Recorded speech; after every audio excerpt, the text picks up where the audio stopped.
नमस्कार विद्यार्थियों, आपका हमारे चैनल अभय कांत एकेडमी पर हार्दिक अभिनंदन है। विद्यार्थियों, इससे पहले हम 3 चैप्टर ऑलरेडी पढ़ चुके हैं कक्षा 9 के। आज हम कक्षा 9 के चौथी चैप्टर के विषय में, जिसका नाम है जलवायु, पढ़ेंगे। ठीक है। जलवायु चैप्टर पढ़ने से पहले हम ऑलरेडी 3 चैप्टर भारत की स्थिति, भारत की स्थलाकृति एवं भारत के अपवाह तंत्र के विषय में पढ़े थे, है ना। तो आज हम जिस चैप्टर को पढ़ने वाले हैं वो जलवायु है, और जलवायु चैप्टर को सीधे सीधे शुरू करते हैं बिना किसी देरी के। चलिए, पिछले 2 अध्यायों में आप हमारे देश की स्थलाकृतियों एवं अपवाह के बारे में पढ़ चुके हैं। बिल्कुल, किसी क्षेत्र की प्राकृतिक पर्यावरण को, किसी भी क्षेत्र के प्राकृतिक पर्यावरण को समझने के लिए आवश्यक 3 मूल तत्वों में, याद रखिएगा, 3 मूल तत्वों में 2 तत्व ये ही हैं। कौन से वो 2 तत्व हैं? वो तत्व हैं, पहली स्थलाकृति, दूसरा अपवाह, जो ऑलरेडी आप पिछले चैप्टर में पढ़ चुके हैं। यदि आपने उसे नहीं पढ़ा है तो आप जाकर के पिछले चैप्टर को पढ़िए, हमारा वीडियो डला हुआ है।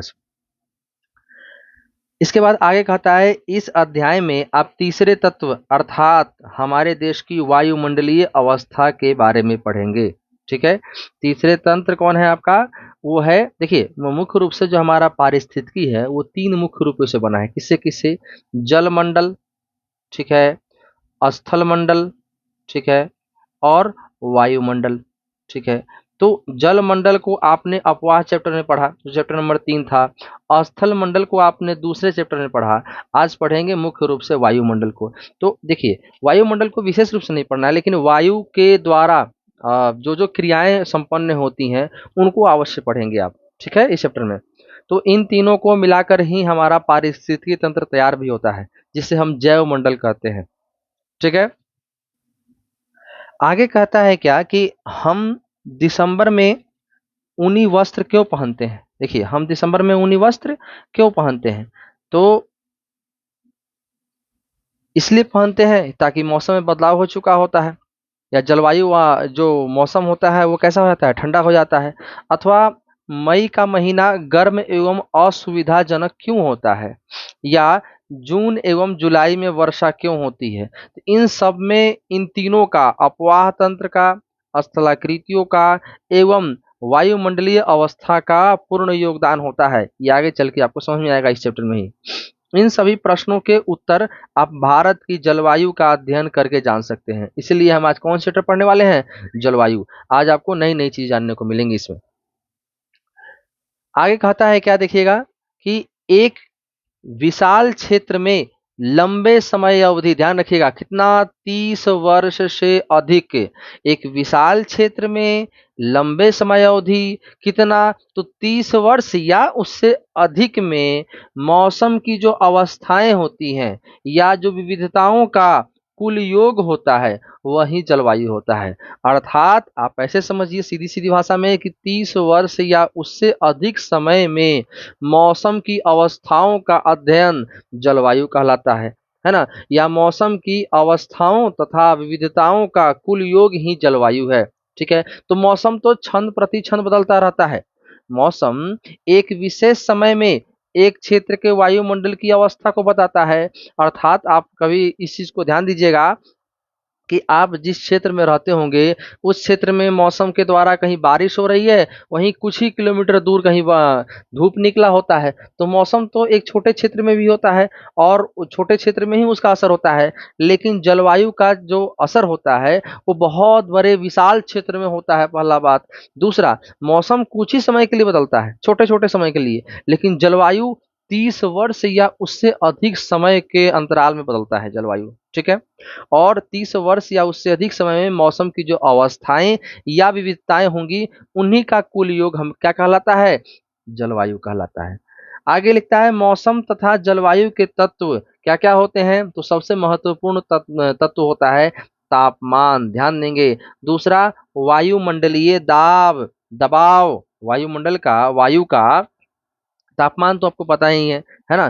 कभी गर्मी, कभी सर्दी, कभी ठंडी आपको देखने को मिलती है, तापमान है। जबकि वायुमंडलीय दाब क्या है? तो देखिए पृथ्वी पर हमारी पृथ्वी जो है गुरुत्वाकर्षण बल के माध्यम से पृथ्वी के आसपास के सभी चीजों को अपनी ओर खींचती है। तो पृथ्वी के चारों तरफ क्या है, वायु का एक आवरण है फैला हुआ, कंबल की तरह ढके हुए पृथ्वी को। इसको भी पृथ्वी जो है अपनी ओर खींचती है। तो अपनी ओर पृथ्वी जब खींचेगी तो वायु का दबाव तो पड़ेगा ही पृथ्वी पर, उसे ही कहते हैं हम वायुमंडलीय दाब। ठीक है। तीसरा पवन है, वही वायु जब बहती है एक निश्चित दिशा में तो उसे पवन कहते हैं। आर्द्रता, वही वायु जब बहेगी तो अपने साथ साथ जब पानी गर्म होता है तो गर्म पानी, ऐसा समझिए कि गर्म पानी होने के बाद वो वाष्प बनता है, जलवाष्प बनता है। तो जलवाष्प की बूंदें जब उस वायु में समाहित हो जाती है तो वह वायु आर्द्र हो जाती है, गीली हो जाती है, जिसे हम आर्द्रता कहते हैं। वर्षण, वर्षण तो आपको पता ही है, वर्षा को कहते हैं। तो ये सारी एक ही होते हैं। तो ये सारे तत्व जो हैं ये सब किसके जुड़े हुए हैं, ये सब जुड़े हुए हैं जलवायु से। आगे आप और विस्तार में पढ़ेंगे इसको। आपने अवश्य ध्यान दिया होगा कि मौसम की अवस्था प्रायः एक दिन में ही कई बार बदलती है। हाँ, तो ये सामान्य बात है, एक ही दिन में मौसम कितनी बार बदल जाता है। लेकिन फिर भी कुछ सप्ताह, महीनों तथा वायुमंडलीय अवस्था लगभग एक समान ही बनी रहती है ना। तो आप देखेंगे कि मौसम तो बदल रहा है लेकिन वायुमंडलीय अवस्था जो है वो लगभग एक से ही समान बनी हुई है। अर्थात गर्मी पड़ रही है, गर्म वायुमंडल है तो वायुमंडल लगातार ही गर्म है, कई महीनों तक गर्म है। ठंडी है तो कई महीनों तक ठंडी है, ऐसा आपको देखने को मिलता होगा। जैसे दिन गर्म या ठंडे, हवादार या शांत, आसमान बादलों से घिरा या साफ, तथा आर्द्र या शुष्क हो सकते हैं। बिल्कुल। महीनों के औसत वायुमंडलीय अवस्था के आधार पर वर्ष को किसमें, ग्रीष्म, शीत या वर्षा ऋतुओं में क्या किया जाता है बच्चे, विभाजित कर दिया जाता है। किसके आधार पर विभाजित किया जा रहा है, महीनों के औसत वायुमंडलीय अवस्था के आधार पर। अब वायु लगातार ठंडी रहेगी तो वो कौन सी ऋतु कहला जाएगी, सीधी सीधी बात है, शीत ऋतु हो गई। शीत अर्थात ठंडी। वायु अगर लगातार गर्म ही आ रही है तो मौसम कैसा रहेगा, गर्म अर्थात ग्रीष्म ऋतु। ठंडी आ रही तो शीत ऋतु। और वायु में वर्षा, जलवाष्प की मात्रा बढ़ी हुई है, वर्षा हो रही है वायु के द्वारा, तो कौन सी ऋतु, वर्षा ऋतु। ठीक है, आगे बढ़िए। कहता है विश्व को अनेक जलवायु प्रदेशों में बांटा गया है। क्या आप जानते हैं कि भारत की जलवायु कैसी है तथा ऐसा क्यों है। इस संबंध में हम इस अध्याय में क्या होगा, पढ़ेंगे। ठीक है, क्या क्या पढ़ेंगे, हम ये पढ़ेंगे भारत की जलवायु कैसी है, भारत की जलवायु कैसी है। दूसरा हम क्या पढ़ेंगे कि भारत को अनेक जलवायु प्रदेशों में बांटा गया है, ये भी हम पढ़ेंगे। ठीक है, आगे देखिए यहाँ पे।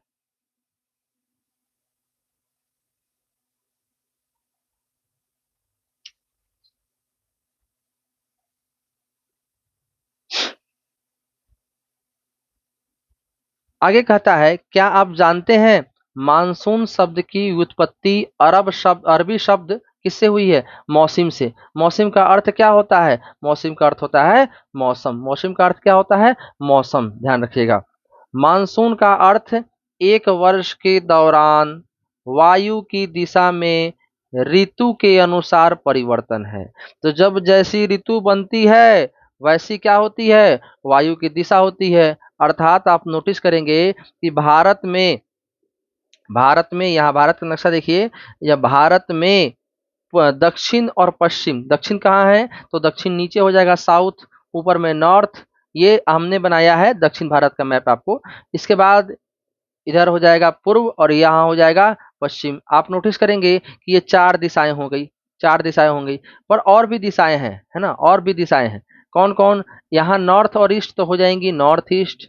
ठीक है, यहाँ वेस्ट और ये नॉर्थ है तो क्या हो जाएगा, नॉर्थ वेस्ट अर्थात उत्तर पश्चिम। यहाँ कोने में हो जाएगा, क्या हो जाएगा, साउथ वेस्ट अर्थात दक्षिण पश्चिम। और यहाँ हो जाएगा क्या, साउथ ईस्ट अर्थात दक्षिण पूर्व। तो ये दिशाएं होती हैं। तो मुख्यतः जो भारतीय जल मानसून है वो भारत में किस दिशा से प्रवेश करती हैं, तो याद रखिएगा साउथ वेस्ट से। किधर से? साउथ वेस्ट से, दक्षिण पश्चिम से।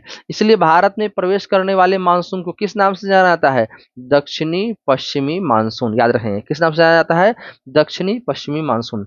ठीक है। तो जो ये भारत में प्रवेश कैसे करते हैं? क्योंकि इसी दिशा से हवाएं आकर के, क्योंकि इसी दिशा से हवाएं आकर क्या होती हैं? भारत में प्रवेश करती हैं। ध्यान दीजिएगा, इसीलिए बोलते हैं क्या? दक्षिणी पश्चिमी मानसून। याद रहेगा। चलिए, आपको एक आइडिया दे दिए, अब आगे चैप्टर आपको आसानी से समझ में आएगा। आगे क्या लिखता है? आगे लिखता है भारत की जलवायु को मानसूनी जलवायु कहा जाता है। बिल्कुल, क्योंकि भारत की जलवायु मानसूनी जलवायु इसलिए है क्योंकि यहाँ वर्ष के ज्यादातर समय क्या होती है भारत में? मुख्यतः दक्षिण भारत में वर्षा ही मिलती है, इसलिए मानसून। और मानसून मुख्यतः यहाँ करके यहाँ की ऋतु में परिवर्तन लाता है। एशिया में इस प्रकार की जलवायु मुख्यतः दक्षिण तथा दक्षिण पूर्व में पाई जाती है। अगर पूरे आप एशिया महादेश की बात कर ले, महाद्वीप की बात कर ले, तो एशिया महादेश में ये जलवायु मुख्यतः दक्षिण में, मतलब नीचे के क्षेत्रों में अर्थात विषुवत रेखा के आसपास, तथा दक्षिण पूर्व में अर्थात दक्षिण पूर्व अर्थात भारत और भारत से सीधे पूर्व में आप देखेंगे मैप में, नक्शे में, तो वहां पे ये जलवायु पाई जाती है। कौन सी जलवायु? मानसूनी जलवायु। आगे क्या कहता है कि सामान्य प्रतिरूप में लगभग एक रूपता होते हुए भी देश की जलवायु अवस्था में स्पष्ट प्रादेशिक भिन्नताएं हैं। देखिए, पूरा क्षेत्र तो मानसूनी जलवायु ही आता है, लेकिन ये एक रूपता होते हुए भी देश की जो जलवायु की अवस्था है उसमें क्या मिलती है? स्पष्ट प्रादेशिक भिन्नताएं मिलती है। मतलब हर छोटे छोटे प्रदेश में अलग अलग जलवायु देखने को मिल जाती है। जैसे पहाड़ों पर थोड़ी अलग जलवायु मिल जाएगी, पठारों पर आपको थोड़ी अलग जलवायु मिल जाएगी, समतल भूभाग में अलग जलवायु मिलेगी। साथ ही साथ आपको जो प्रायद्वीपीय भारत देखिएगा, तो प्रायद्वीपीय भारत के तटीय इलाकों में पूर्वी एवं पश्चिमी तट पर भी अलग थोड़ी जलवायु, तो जलवायु में भी भिन्नताएं मिलती है। कैसी भिन्नताएं? ये होती है प्रादेशिक भिन्नताएं। आइए हम दो महत्वपूर्ण अब हम दो महत्वपूर्ण तत्व कौन? तापमान और वर्षण को लेकर देखें कि एक स्थान से दूसरे स्थान पर, एक मौसम से दूसरे मौसम में इनमें किस प्रकार की भिन्नता आती है। तो दो महत्वपूर्ण पढ़ा था हमने। क्या पढ़ा था? तापमान और वर्षण। तापमान और वर्षण क्या था? तो ये जलवायु की अवस्था बदलने के लिए कारक थे। तो देखते हैं हम कि तापमान और वर्षण का प्रभाव किस प्रकार पड़ता है ना। और एक स्थान से दूसरे स्थान पर, एक मौसम से दूसरे मौसम में। कहता है गर्मियों में राजस्थान के मरुस्थलों में कुछ स्थानों का तापमान लगभग 50 डिग्री सेंटीग्रेड तक पहुंच जाता है, जो काफी गर्म स्थान हुआ। जबकि जम्मू कश्मीर के पहलगाम में तापमान लगभग 20 डिग्री सेंटीग्रेड रहता है, जो काफी खुशनुमा मौसम हुआ। सर्दी की रात में जम्मू कश्मीर में क्या? द्रास का तापमान, द्रास वो स्थान है, जगह है जहां का तापमान कितना चला जाता है? -45 डिग्री। आप अनुमान लगाइए कि कितना ठंड हुआ। हर चीज जम जाएगा, यहाँ हड्डियां तक जम जाएंगी, इतना ठंडा हुआ। जबकि तिरुवनंतपुरम में यह 22 डिग्री सेंटीग्रेड तक हो सकता है। तमिलनाडु के तिरुवनंतपुरम दक्षिण भारत में कितना हो जाएगा? 22 डिग्री। तो क्षेत्र तो भारत का ही हुआ, लेकिन भारत के इसी क्षेत्र में अलग अलग प्रदेशों में तापमान अलग अलग पाए जाने जाते हैं, जिस कारण वहां की जलवायु में भी अंतर नजर आता है। आगे कहता है, देखिए कुछ, क्या आप जानते हैं कुछ क्षेत्रों में रात एवं दिन के तापमान में बहुत अधिक अंतर होता है। बिल्कुल, थार के मरुस्थल में, थार अर्थात थार का भारत में एक मरुस्थल है, इसका नाम क्या है? थार का मरुस्थल, ये राजस्थान में पड़ता है। और इस थार के मरुस्थल में दिन का तापमान लगभग 50 डिग्री सेंटीग्रेड तक हो सकता है दिन के समय। जबकि उसी रात में यह तापमान नीचे गिर जाता है, कितना? 15 डिग्री सेंटीग्रेड तक पहुंच जाता है। अर्थात दिन में असीमित अधिक से अधिक गर्मी महसूस होगी आपको, और रात में 15 डिग्री सेंटीग्रेड आपको ठंड लगना शुरू हो जाएगा। एक ही दिन में तापमान में इतना अंतर होने की वजह से जलवायु की भिन्नता मिलती है। दूसरी ओर केरल या अंडमान निकोबार में दिन तथा रात का तापमान लगभग कैसा रहता है? ये समान रहता है। तो अलग अलग प्रदेशों में अलग अलग भिन्नताएं देखने को मिल रही है। आइए अब देखते हैं, अब वर्षण की ओर ध्यान दें। तापमान को तो आपने देखा, अब ध्यान दीजिए वर्षण पर। वर्षण के रूप में तथा प्रकार में ही नहीं, बल्कि इसकी मात्रा एवं ऋतु के अनुसार वितरण में भी भिन्नता होती है। अर्थात जो वर्षा है वो अलग अलग ऋतुओं में अलग अलग मात्रा में हमें प्राप्त होती है ना। हिमालय में वर्षण अधिकतर हिम के रूप में होता है, क्योंकि हिमालय अत्यधिक ऊंचा है। अब यहाँ एक कॉन्सेप्ट जान लीजिए आप, मैं आपको पहले बता चुका हूँ, एक कॉन्सेप्ट जान लीजिए। जैसे जैसे ही हम ऊंचाई की ओर जाते हैं तो हमारा तापमान, हमने बताया था कि जैसे आप 165 मीटर ऊपर जाएंगे तो 1 डिग्री सेंटीग्रेड, है ना, टेम्परेचर तापमान क्या हो जाएगा, कम हो जाएगा, नीचे की ओर आ जाएगा। जैसे आप 165 मीटर ऊपर जाएंगे 1 डिग्री सेंटीग्रेड तापमान में कमी आ जाएगी। वैसे ही आप लगभग, आप चेक करेंगे 1 किलोमीटर ऊपर जाएंगे ऊपर की ओर सीधे तो लगभग 6 डिग्री सेंटीग्रेड तापमान गिर जाएगा, है ना। आप गुना कर लेंगे 6 से 165 में लगभग 1000 मीटर के आसपास आने वाला है। ठीक है। अब ये बात है, मान लीजिए ये पर्वत है कौन, माउंट एवरेस्ट। कौन सा पर्वत है ये, माउंट एवरेस्ट। ठीक है। अब माउंट एवरेस्ट पर्वत की ऊंचाई कितनी है, 8848 मीटर, लगभग कितना किलोमीटर। तो कहे सर, कहिएगा कि 8, मान लीजिए हम मान लेते हैं 8.5 किलोमीटर, 8.5 किलोमीटर मान लेते हैं। हालांकि 9 के आसपास हुआ लेकिन मान लेते हैं 8.5। अब देखिए हमने अभी पढ़ा कि 1 किलोमीटर ऊपर जाने पर कितना तापमान कम हो रहा था, 6 डिग्री सेंटीग्रेड। तो जैसे ही आप 8.5 किलोमीटर ऊपर जाएंगे तो गुना कर दीजिए, गुना कर दीजिए, अ, 1 मिनट, 8.5 इंटू किलोमीटर इंटू 6, क्योंकि 1 किलोमीटर ऊपर जाने पर 6 डिग्री कम हो रहा है तापमान, याद कीजिए। 1 किलोमीटर ऊपर जाने पर 6 डिग्री तापमान कम हो रहा है। तो 8.5 किलोमीटर ऊपर जाएंगे पहाड़ों पर तो तापमान कितना कम हो जाएगा, तो गुना करेंगे तो 6 से 5 पे गुना करेंगे तो यहाँ आ जाएगा लगभग 3, क्योंकि 0.5 है, 0.5 को अगर 6 से गुना करेंगे तो क्या आएगा 3, और प्लस कीजिए 8 6 48, तो लगभग कितना हो गया आपको 51 डिग्री सेंटीग्रेड तापमान। अच्छा, ये तापमान कम होगा कि ज्यादा होगा, तो ऑब्वियसली बात है तापमान नीचे आया कम होगा, मतलब कितना होगा, तो -51 डिग्री सेंटीग्रेड यहाँ पे तापमान होगा। कहाँ पे, माउंट एवरेस्ट के चोटी पे। कहाँ पे, माउंट एवरेस्ट की चोटी पे। अब ध्यान दीजिए, इतनी ऊंचाई पर अगर बर्फबारी हो भी बारिश हो रही है तो बारिश, अच्छा बारिश होता क्या है, जो बादल होते हैं आप जान लीजिए, बादल क्या होता है आप जान लीजिए, बादल ही होता है बर्फ। ध्यान दीजिएगा, बादल क्या होता है, बर्फ के बड़े बड़े पहाड़। ध्यान दीजिएगा, क्या होते हैं, बर्फ के हिम। बर्फ को ही क्या बोलते हैं, ध्यान रखिए, बर्फ को ही बोलते हैं हिम। तो हिम के बड़े बड़े पहाड़ होते हैं बादल, है ना। जब नीचे आने लगते हैं तो गर्म होकर के बर्फ पिघलता है, अर्थात हिम पिघलता है और वर्षा के रूप में मिलते हैं, ये आप जान लीजिए। ठीक है। तो इतनी ऊंचाई पर अगर वर्षा होगी भी तो वर्षा किस प्रकार की होगी, वो वर्षा होगी किसके रूप में, आप देखिए वो वर्षा, देखिए क्या बोलता है यहाँ पे, इसको हम फिर से बताए थे आपको। यहाँ बोलता है कि हिमालय में वर्षण अधिकतर हिम के रूप में होता है, अर्थात बर्फ के रूप में। क्यों होता है, समझ में आया। इतनी ऊंचाई पर बर्फ जो है, बादल डायरेक्टली बर्फ के रूप में नीचे आ जाएंगे, पानी बन ही नहीं पाते हैं, इसीलिए हिम के रूप में होता है। तो ये कॉन्सेप्ट क्लियर हुआ आपका।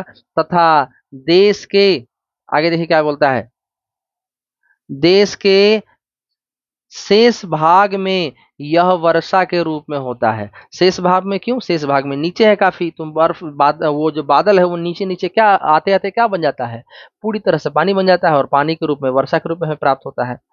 वार्षिक वर्षा, अर्थात वार्षिक अर्थात एक वर्ष के दौरान जो वर्षा प्राप्त होती है उसमें भिन्नता होती है। उदाहरण के लिए मेघालय में 400 सेंटीमीटर से लेकर लद्दाख एवं पश्चिम राजस्थान में यह 10 सेंटीमीटर से भी कम होती है। अपन मान लगाइए, कहाँ 400 और कहाँ 10 सेंटीमीटर से भी कम। मेघालय में जहाँ 400 सेंटीमीटर वर्षा प्राप्त हो रही है, वहीं लद्दाख और राजस्थान में कितनी हो रही है, 10 सेंटीमीटर से भी कम वर्षा प्राप्त हो रही है। देश के अधिकतर भागों में जून से सितंबर तक क्या होती है, वर्षा होती है। ध्यान रखिएगा, देश के अधिकतर भागों में कब से वर्षा होती है, जून से लेकर सितंबर तक। जून में ही, कितने जून को, तो याद कीजिए 1 जून को, कितने जून को, 1 जून को भारत में क्या आता है, मानसून आ जाता है। वो मानसूनी कौन सी मानसूनी पवनें, दक्षिणी पश्चिमी मानसूनी पवनें भारत में वर्षा लेकर चली आती हैं।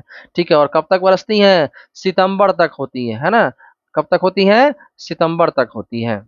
आगे क्या कहता है कि लेकिन कुछ क्षेत्रों जैसे तमिलनाडु के तट पर, जो तट का नाम क्या था, मैंने पढ़ाया पिछले चैप्टर में, आपको याद कीजिए, कोरोमंडल तट। कौन सा तट था, कोरोमंडल। अच्छा, आप कमेंट में लिखिए, केरला के तट को किस नाम से जाता है, केरल के तट को किस नाम से जाना जाता है। ये कोई नीचे लिखिए, कमेंट में सभी लिखेंगे। अधिकतर वर्षा अक्टूबर एवं नवंबर में होती है।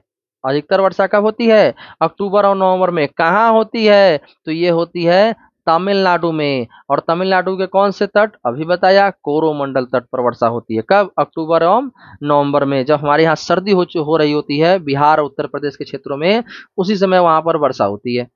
ठीक है, आगे क्या लिखता है कि सामान्य रूप से तटीय क्षेत्रों के तापमान में अंतर कम होता है। ध्यान दीजिएगा, जो तटीय क्षेत्र है उनके तापमान में अंतर बहुत कम होता है सामान्य रूप से, क्योंकि वहां पर जो हवाएं चलती हैं वो समुद्री हवाएं ठंडी भी होती हैं, कभी कभी गर्म भी होती हैं। लेकिन उस एरिया में क्या होता है, चूंकि वर्षा अधिक प्राप्त होती है, इसलिए तापमान में अधिक अंतर देखने को नहीं मिलता है। देश के आंतरिक भागों में मौसमी या ऋतुनिष्ठ अंतर अधिक होता है। मौसमी अर्थात मौसम के अनुसार अंतर, है ना। और ऋतुनिष्ठ मतलब ऋतुओं के अनुसार अंतर अधिक होता है देश में, है ना, आंतरिक भागों में। उत्तरी मैदान में वर्षा की मात्रा सामान्यतः पूर्व से पश्चिम की ओर घटती जाती है। ध्यान दीजिएगा, उत्तरी मैदान में वर्षा, आप ध्यान देंगे, आप उत्तरी मैदान ऐसे देखिए, अगर आप इंडिया का मैप इसमें दिया होगा, आप देख लेते हैं, नीचे है इंडिया का मैप, ये रहा, देखिए। आप इसको देखिए ध्यान से, देखिए ध्यान से देखिए, बहुत इंपॉर्टेंट। देखिए, ये उत्तरी मैदान है। कौन सा उत्तरी मैदान है, तो ये पूरा उत्तरी मैदान का क्षेत्र है। ये कौन सा क्षेत्र है, उत्तरी मैदान का क्षेत्र है। इसको मैं इससे कलर करता हूँ, 1 मिनट रुकिएगा। ये आपका उत्तरी मैदान का क्षेत्र है। ठीक है, उत्तरी मैदान का क्षेत्र है ये। अब ध्यान दीजिएगा, इस उत्तरी मैदान के क्षेत्र में क्या होता है, चूंकि जब यहाँ से देखिए, जब नीचे से कौन आता है, जब यहाँ से हमारे पास जैसे मानसून आना शुरू हो जाता है, दक्षिणी पश्चिमी मानसूनी हवाएं, मानसून आना शुरू हो जाता है, तो ये आने वाली हवाएं अपने साथ क्या लाती हैं, बादल वर्षा लेकर आ रही हैं। ठीक है, और लाने के बाद यहाँ म्यांमार में अराकान योमा श्रेणी से टकराने के बाद क्या होती हैं, ये मुड़ जाती हैं।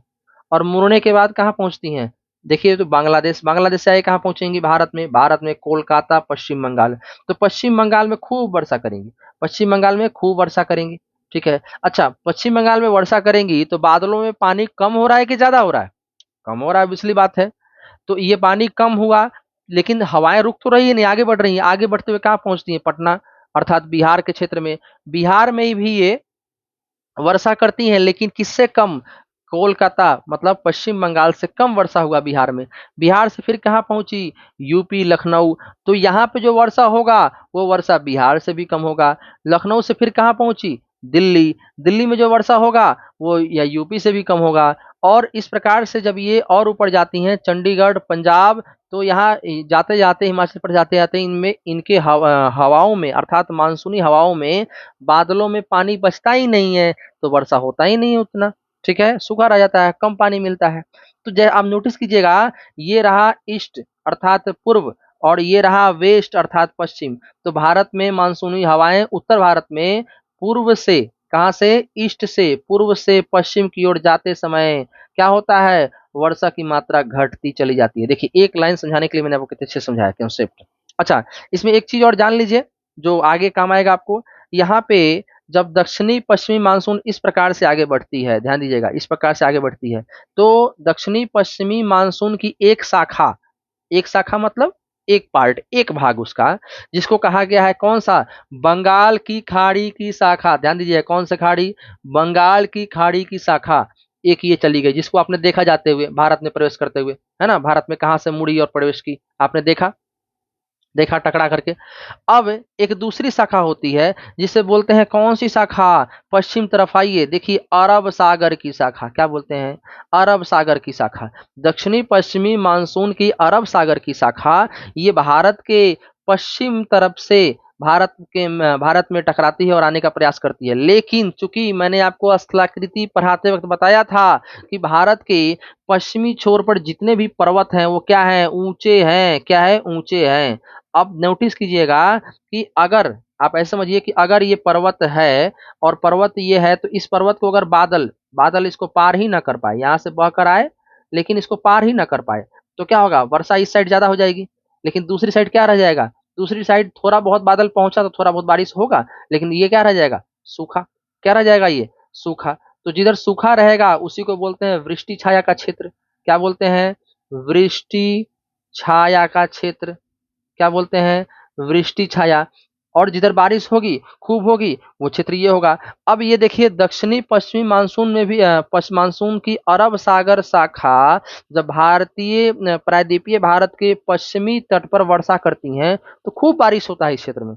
इस क्षेत्र में खूब बारिश मिलता है, लेकिन भारत के भीतर बारिश कम हो पाता है। चलिए आगे बढ़ती हैं, ये शाखा आगे बढ़ी। आगे बढ़ने के बाद जब पर्वत खत नीचे होता है, कम होता है, छोटा होता चला जाता है, छोटा होने पर ये प्रवेश करती हैं कहाँ, ये प्रवेश करती है मध्य प्रदेश में। ये शाखा कहाँ प्रवेश करती है, मध्य प्रदेश में। और मध्य प्रदेश में यहाँ पे एक नदी है, आपको मैप में बताए थे। यहाँ पे नदी कौन सी नदी है, याद कीजिए, नर्मदा नदी। यहाँ कौन सी नदी है, नर्मदा, जो अमरकंटक पहाड़ी से निकलती है। तो नर्मदा नदी और नीचे में एक नदी है यहीं पे आपको, तापी नदी। नर्मदा नदी और तापी नदी, इन दोनों नदियों में खूब वर्षा करती है। इसके बाद ये शाखा और थोड़ी सीधे भी निकल जाती है। निकलने वक्त में यहाँ पर आपको गुजरात से लेकर के कहाँ तक, गुजरात से लेकर दिल्ली तक, दिल्ली रिज तक एक पर्वत है, एक पर्वत है, नाम क्या है, अरावली पर्वत। याद कीजिए क्या पर्वत है, अरावली पर्वत।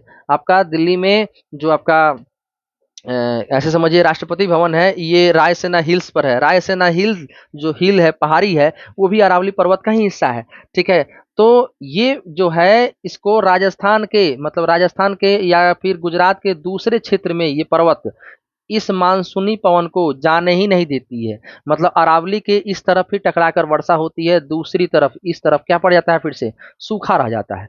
और ये मानसून आगे बढ़ती है, ये अरब सागर वाली शाखा आगे बढ़ती है और दिल्ली में ये भी वर्षा करते हुए कहाँ पहुंच जाती है, उत्तराखंड। कहाँ पहुंच जाती है, उत्तराखंड। यहाँ झमाझम बारिश होता है उत्तराखंड में, क्योंकि उत्तराखंड के आगे क्या है, हिमालय। हिमालय कहता है आगे कहाँ जा रहे हो हवा, यहीं सारा बारिश करो। और फिर क्या होता है, उत्तराखंड में जमकर बारिश होती है। तो ये आपको मैपिंग के माध्यम से थोड़ा हम समझा दिए। ठीक है, एक आइडिया लग गया। अच्छा, ये दोनों हवा जो है यहाँ पहुंची थी, तो पहुंचते पहुंचते उत्तराखंड हिमाचल प्रदेश तक, तो चंडीगढ़ के आसपास यहाँ पे तक तो बारिश खूब हुआ। लेकिन यहाँ के बाद इनमें क्या होता है कि यहाँ से हिमालय की ऊंचाई और बढ़ जाती है। अब ऊंचाई बढ़ने से क्या होता है, इन हवाओं में पानी की मात्रा भी घट चुकी है। इन दक्षिणी पश्चिमी मानसूनी हवाओं में जो बंगाल की खाड़ी की शाखा थी और जो अरब सागर की शाखा थी, दोनों में क्या घट चुका है, दोनों में पानी की मात्रा कम हो चुकी है। और इनमें उतना तेजी भी नहीं रहता है, क्योंकि धीरे धीरे इनकी स्पीड भी कम होती है।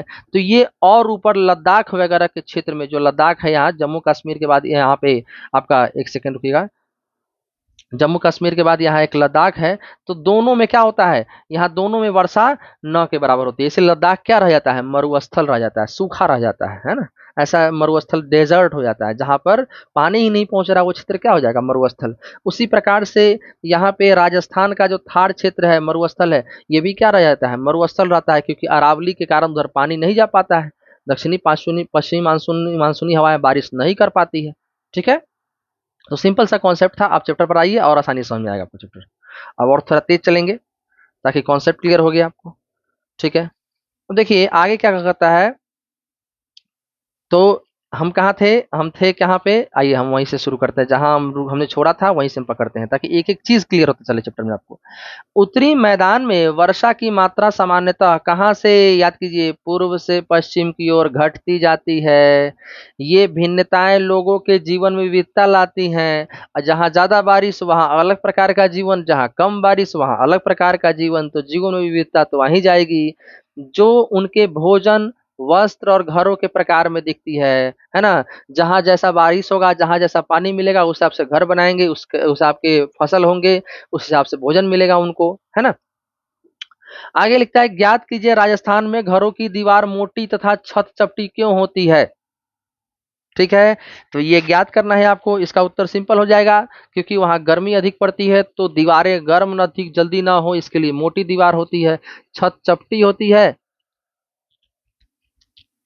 तराई क्षेत्र तथा गोवा में मैंगलोर ढाल वाली छत क्यों होती है। देखिए, तराई क्षेत्र गोवा, मैंगलोर, ठीक है, वहां ढाल वाली छतें क्यों होती है। तो सिंपल है, देखिए, तराई क्षेत्र हो जाए, तराई क्षेत्र कहते हैं किसको, हिमालय के नीचे, शिवालिक के नीचे वाला हिस्सा तराई क्षेत्र था।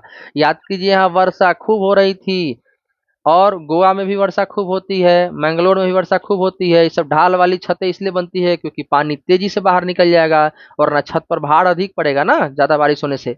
असम में प्रायः कुछ घर किसके बने होते हैं, बांस के खंभों के बने होते हैं। क्यों बने होते हैं, क्योंकि यहाँ बाढ़ खूब आता है, तो घरों को ऊंचाई पर बनाने के लिए बांस पर घरों को खड़ा किया जाता है, ताकि बाढ़ के समय में यहाँ सुविधा हो सके। ठीक है, इसके अलावा और भी कुछ पर्सनल उनके कारण होते हैं, तो आपको एक आइडिया लग गया। ठीक है, आप भी पता कीजिए कि और क्या कारण होते हैं। अब देखिए, आगे कहता है, जलवायवी नियंत्रण।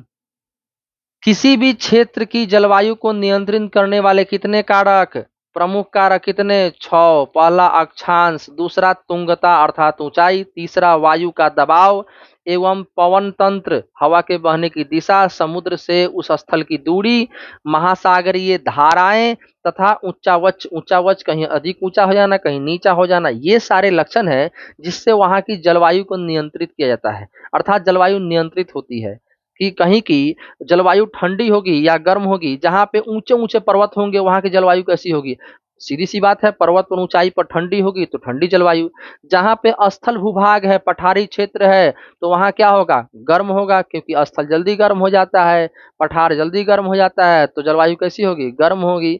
तो महासागरीय धाराएं का कैसे असर है, तो महासागरीय धाराएं दो तरह की होती हैं, एक ठंडी धाराएं, दूसरी गर्म धाराएं। तो जो गर्म धाराएं होती हैं अपने नजदीक के स्थलों को गर्म कर देंगी, जो ठंडी जल धारा होती है, महासागरीय धारा, वो अपने नजदीक के स्थलों को ठंडा कर देंगी। तो इस प्रकार इन 6 प्रमुख कारकों का असर पड़ता है, ऊंचाई हो जाए या अक्षांश हो जाए। अक्षांश का असर किस प्रकार पड़ता है, ये आपको हम पहले बता चुके हैं, थोड़ा बता देते हैं। देखिए, ये अगर आप ऐसे देखिए कि ये अगर पृथ्वी हो गई, ठीक है, तो बीच में क्या हो गया, विषुवत रेखा। तो सूर्य की किरणें, अगर मान लीजिए ये सूर्य है, सूर्य की किरणें निकलेंगी तो सबसे पहले ज्यादा कहाँ पे मिलेंगी, ज्यादा सीधे सीधे मिलेंगी कहाँ, विषुवत रेखा के आसपास। विषुवत रेखा, नीचे मकर रेखा, ऊपर में कर्क रेखा, इसके आसपास। तो यहाँ पे क्या होगा, गर्मी अधिक पड़ेगी, इसीलिए अक्षांशीय क्षेत्र में क्या पड़ेगी, गर्मी अधिक पड़ेगी। वहीं यहाँ से सूर्य की किरणें तिरछी निकल जाएंगी, तो जैसे जैसे ध्रुवों की ओर सूर्य की किरणें पहुंचती हैं, वहां पे क्या होता है, सूर्य की किरणें ठीक नहीं पहुंच पाने की वजह से क्या होता है, नीचे दक्षिणी ध्रुव, ऊपर में कौन, उत्तरी ध्रुव, यहाँ पे क्या मिलेगा आपको, ठंडी मिलेगी। तो अक्षांश का भी असर हो गया। वायु का दबाव, वायु का दबाव क्या होता है, आइए आपको एक कॉन्सेप्ट के माध्यम से समझाते हैं, वेरी वेरी इंपॉर्टेंट, इस चैप्टर में क्लियर होगा आपको। कॉन्सेप्ट क्या है कि वायु दाब क्या होता है सर, वायु दाब बनता कैसे है। देखिए, वेरी वेरी इंपॉर्टेंट, यहाँ देखिए, यहाँ देखिए, और आपको हम डिटेल में समझा देते हैं। देखिए, जैसे आप समझिए कि आप नोटिस किए होंगे घरों में, जैसे ही आप फ्रिज खोलते हैं और अधिक देर तक खुला रखते हैं, आपकी मम्मा गुस्सा करती है या आपके घर में गुस्सा करते हैं लोग, कहते हैं क्या कि फ्रिज जल्दी बंद करो, क्या हो जाएगा, गर्म हो जाएगा। अरे गर्म कैसे हो जाएगा, जबकि फ्रिज में तो ऑलरेडी फ्रिज मशीन चल रहा होता है, ठंडा होना चाहिए। अच्छा, इसके अलावा आप अगर एसी वाले कमरे में कभी गए होंगे, किसी दुकान में गए होंगे या एसी वाले कमरे में रहते हैं, तो आपको पता होगा आप उसे पूरी तरह ब्लॉक करके रखते हैं। ऐसा क्यों, क्या होता है उससे, आइए उस कॉन्सेप्ट को समझते हैं। देखिए, ऐसे समझिए कि ये एक कमरा है, ठीक है, इस कमरे को छोटे से एक दरवाजे के साथ आप दूसरे कमरे से जोड़ दीजिए, ठीक है, और इस कमरे में आप लगा दो एसी। क्या लगा दो आपने, क्या लगा दिया, एसी लगा दिया। तो ये कमरा क्या होगा, ये कमरा हो जाएगा ठंडा। क्या हो जाएगा, ठंडा। अब इस कमरे के भीतर क्या होगा कि इस कमरे के भीतर जो है हवाएं क्या हो जाएंगी, ठंडी हो जाएंगी और बढ़ती चली जाएंगी। क्यों, क्योंकि देखिए, हवाएं जब गर्म होती है तो दूर भागती है, हवाएं जब गर्म होती है तो दूर भागती है, लेकिन हवाएं जब ठंडी होती है तो वो पास पास आती हैं। ठीक है। तो अब सोचिए यहाँ पर जो है, ध्यान समझिएगा, यहाँ पर क्या होगा, यहाँ पर हो जाएगा हवा ज्यादा हो जाएगा, ठंडा हवा ही इकट्ठा हो जाएगा, सब इकट्ठा हो जाएगा। लेकिन यहाँ पे इसमें क्या है, इसमें जो है हवाएं कम है। अच्छा, जहाँ हवा कम है, जहाँ हवा कम है वहां दूर दूर है, तो दबाव कहाँ ज्यादा होगा, सोचिए। दबाव ज्यादा कहाँ होगा, जहाँ जिस कमरे में हवा अधिक है वहां क्या होगा, हवा अधिक है वहां क्या होगा, दबाव अधिक होगा। तो दबाव अधिक होगा वहां पे बनेगा हाई प्रेशर। क्या बनेगा, हाई प्रेशर। क्या बनेगा, हाई प्रेशर। ठीक है, क्या बनेगा, हाई प्रेशर। दबाव दबाव जहां कम है जिस कमरे में वहां क्या बनेगा, लो प्रेशर। हाई मतलब क्या होगा, उच्च। हाई मतलब क्या हो गया, उच्च। और प्रेशर मतलब दाब। लो मतलब क्या हुआ, निम्न। लो मतलब क्या हुआ, निम्न। और प्रेशर मतलब दाब, तो निम्न दाब। तो एक बात ध्यान दीजिए, जहां ऐसे आप समझिए कि इस रूम में, इस कमरे में अधिक लोग हैं, इस कमरे में कम लोग हैं, तो कहां से कहां लोगों को जाने की संभावना अधिक है। मतलब आप अगर किसी कमरे को बैलेंस करें तो कहां से कहां लोग जाएगा, तो सीधी सी बात है, जहां ज्यादा लोग हैं वहां से कम कमरे, जिस कमरे में कम लोग हैं वहां जा सकते हैं आसानी से। तो इसी प्रकार हाई प्रेशर से हवाएं कहाँ की ओर जाती हैं, लो प्रेशर की ओर। कहाँ जाती हैं, हाई प्रेशर से लो प्रेशर की ओर। तो यही कारण है जब आप एसी में वाले रूम में रहते हैं और उस कमरे के बाहर, एसी वाले कमरे के बाहर बना रहता है लो प्रेशर, हवाएं गर्म रहती हैं वहां, और आपके एसी वाले कमरे में क्या बना हुआ है, हाई प्रेशर उच्च दाब। तो हवाएं हमेशा हाई प्रेशर से, उच्च दाब से, लो प्रेशर निम्न दाब की ओर जाती हैं। अब जैसे ही आप एसी वाला कमरा खोलेंगे, सारी हवाएं तेजी से कहाँ की ओर भाग जाएंगी, बाहर की ओर चली जाएंगी, और जो गर्म हवाएं हैं उस कमरे में प्रवेश करना शुरू हो जाएंगी। ठीक यही होता है आपके घर में फ्रिज के साथ। फ्रिज को जब आप खोलते हैं तो फ्रिज में से ठंडी हवाएं, चूंकि वहां पे हाई प्रेशर का क्षेत्र है, उच्च दाब का क्षेत्र बना हुआ है, तो वो तेजी से बाहर की ओर आती हैं और लो प्रेशर क्षेत्र में चली जाती हैं। वहीं गर्म हवाएं उसमें स्थान ले लेती हैं। ठीक है। तो ये एक कॉन्सेप्ट आपको समझ में आया कि हवाएं हमेशा कहाँ से कहाँ जाती हैं, ध्यान रखेंगे। तो हमेशा जाती हैं हवाएं कहाँ से कहाँ, तो याद रखिएगा, उच्च दाब से। कहाँ से जाएंगी, उच्च दाब से निम्न दाब की ओर जाती हैं हवाएं। ये याद रखिएगा, वेरी वेरी इंपॉर्टेंट है, आगे भी काम आएगा आपको क्लासेस में। ठीक है। तो हवाएं हमेशा उच्च दाब से निम्न दाब की ओर आती हैं। अब हम चैप्टर पर आते हैं। ठीक है, आइए। तो वायु दाब का असर क्या होता है, समझ में आया आपको। अभी अब चैप्टर पढ़ेंगे तो और डिटेल में समझ में आएगा इसका कि वायु दाब का जलवायु के परिवर्तन में या जलवायु पर क्या असर पड़ता है। ठीक है, चैप्टर पर आते हैं। कहता है पृथ्वी की गोलाई के कारण, चूंकि हमारी पृथ्वी कैसी है, गोल है, इसे प्राप्त सौर ऊर्जा, जो सूरज से मिलने वाली गर्मी है, ऊर्जा है, की मात्रा अक्षांशों के अनुसार अलग अलग होती है। हमने भी बताया था कि जब अक्षांश होंगे तो पृथ्वी जो है, पृथ्वी के बीचों बीच में विषुवत रेखा पर, कर्क रेखा पर और मकर रेखा पर, नीचे मकर रेखा ऊपर में कर्क रेखा पर क्या होगा, यहाँ पे सूर्य की किरणें अधिक मिलेंगी तो अधिक गर्म होगा। और जहाँ वो है, क्या बोलते हैं, दक्षिणी ध्रुव और उत्तरी ध्रुव, यहाँ पे क्या होगा, यहाँ पे सूर्य की किरणें कम मिलेंगी तो यहाँ कैसा मौसम रहेगा, यहाँ ठंडा मौसम रहेगा। तो इसका भी असर होता है, जो पृथ्वी की गोलाई है इसी के कारण ऐसा होता है। ठीक है,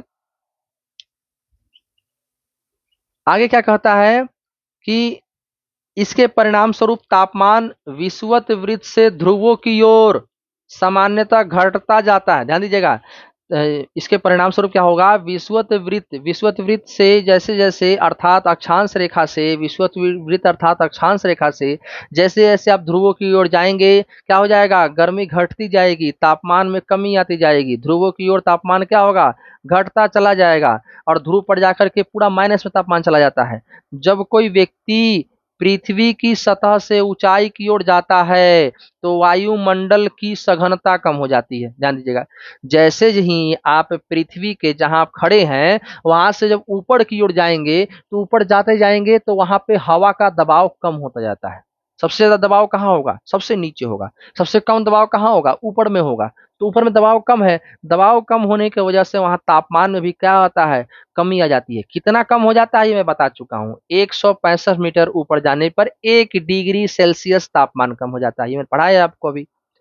इसलिए पहाड़ियां गर्मी के मौसम में भी कैसी होती हैं, ठंडी होती है। इसीलिए पहाड़ ठंडी गर्मी के मौसम में लोग शिमला, मनाली, कुल्लू, दार्जिलिंग वगैरह घूमने जाते हैं। क्यों? क्योंकि वहां ठंडी होती है। क्योंकि ऊंचाई पर क्या होगा, ऊंचाई पर हवा का दबाव कम होगा और ठंडी महसूस होगी। और अधिक ऊंचाई पर आप चले जाएं तो क्या होगा, सांस लेने में तकलीफ आएगी, क्योंकि हवा ही नहीं है, बहुत कम हवा है, ऑक्सीजन ही नहीं वहां, तो हवा सांस लेने में तकलीफ आती है। किसी भी क्षेत्र का वायु दाब एवं पवन तंत्र, याद रखिएगा, वायु का दबाव किसी भी क्षेत्र का, और जो पवन का तंत्र है, हवाओं के चलने का जो अपना दिशा है, उस स्थान के अक्षांश तथा ऊंचाई पर निर्भर करती है। समझ में आया? क्योंकि ऊंचाई अधिक होगी तो हवा का दबाव कम होगा, दबाव कम होगा तो दाब ही नहीं है, वायु में दाब ही नहीं है, तो कौन से ऊंचे दाब से निम्न दाब की ओर जाएगी। ठीक है। दूसरा, इस प्रकार यह तापमान एवं वर्षा के वितरण को क्या करता है, प्रभावित करता है। समझ में आया? कि किस प्रकार वायु दाब और पवन का बहना, पवन तंत्र जो है, यह वर्षा के वितरण क्या करेगा, प्रभावित करेगा। समुद्र का जलवायु पर समकारी प्रभाव पड़ता है। समुद्र का जो जलवायु होता है, उस जलवायु पर कैसा प्रभाव पड़ता है, समकारी, मतलब लगभग बराबर असर पड़ता है। ऐसा नहीं कि समुद्र जो है अलग बिहेवियर दिखाता है। देखिए, स्थल कहीं कहीं, जो हमारा स्थल है, स्थलाकृति है, वो कहीं ऊंचा है अधिक, कहीं अधिक नीचा है, कहीं मध्यम है, कहीं पठार है, कहीं पर्वत है, कहीं समतल है। पर समंदर को देखे तो वो तो हर जगह एक समान है। समुद्र में कहीं थोड़ी ऊंचाई है, अधिक ऊंचा पानी है, कहीं नीचा पानी, ऐसा है। तो इस वजह से समुद्र का जलवायु पर समकारी प्रभाव पड़ता है। सम मतलब बराबर असर पड़ता है, लेकिन स्थल का नहीं। स्थल पर वायु दाब, पवन तंत्र, उच्चावच, सबका असर पड़ता है जलवायु पर। ये मैंने बताया आपको। जैसे जैसे समुद्र से दूरी बढ़ती है, यह प्रभाव कम होता है। जैसे जैसे समुद्र पे दूरी बढ़ती है, यह प्रभाव कम होता है। तो समुद्र में तो समकारी प्रभाव रहेगा, समुद्र में क्या रहेगा, समकारी प्रभाव। लेकिन यह प्रभाव कम कम कब होगा, जब आप समुद्र से दूरी बढ़ाएंगे और स्थल की ओर चले आएंगे। ठीक है, आइए आगे देखते हैं।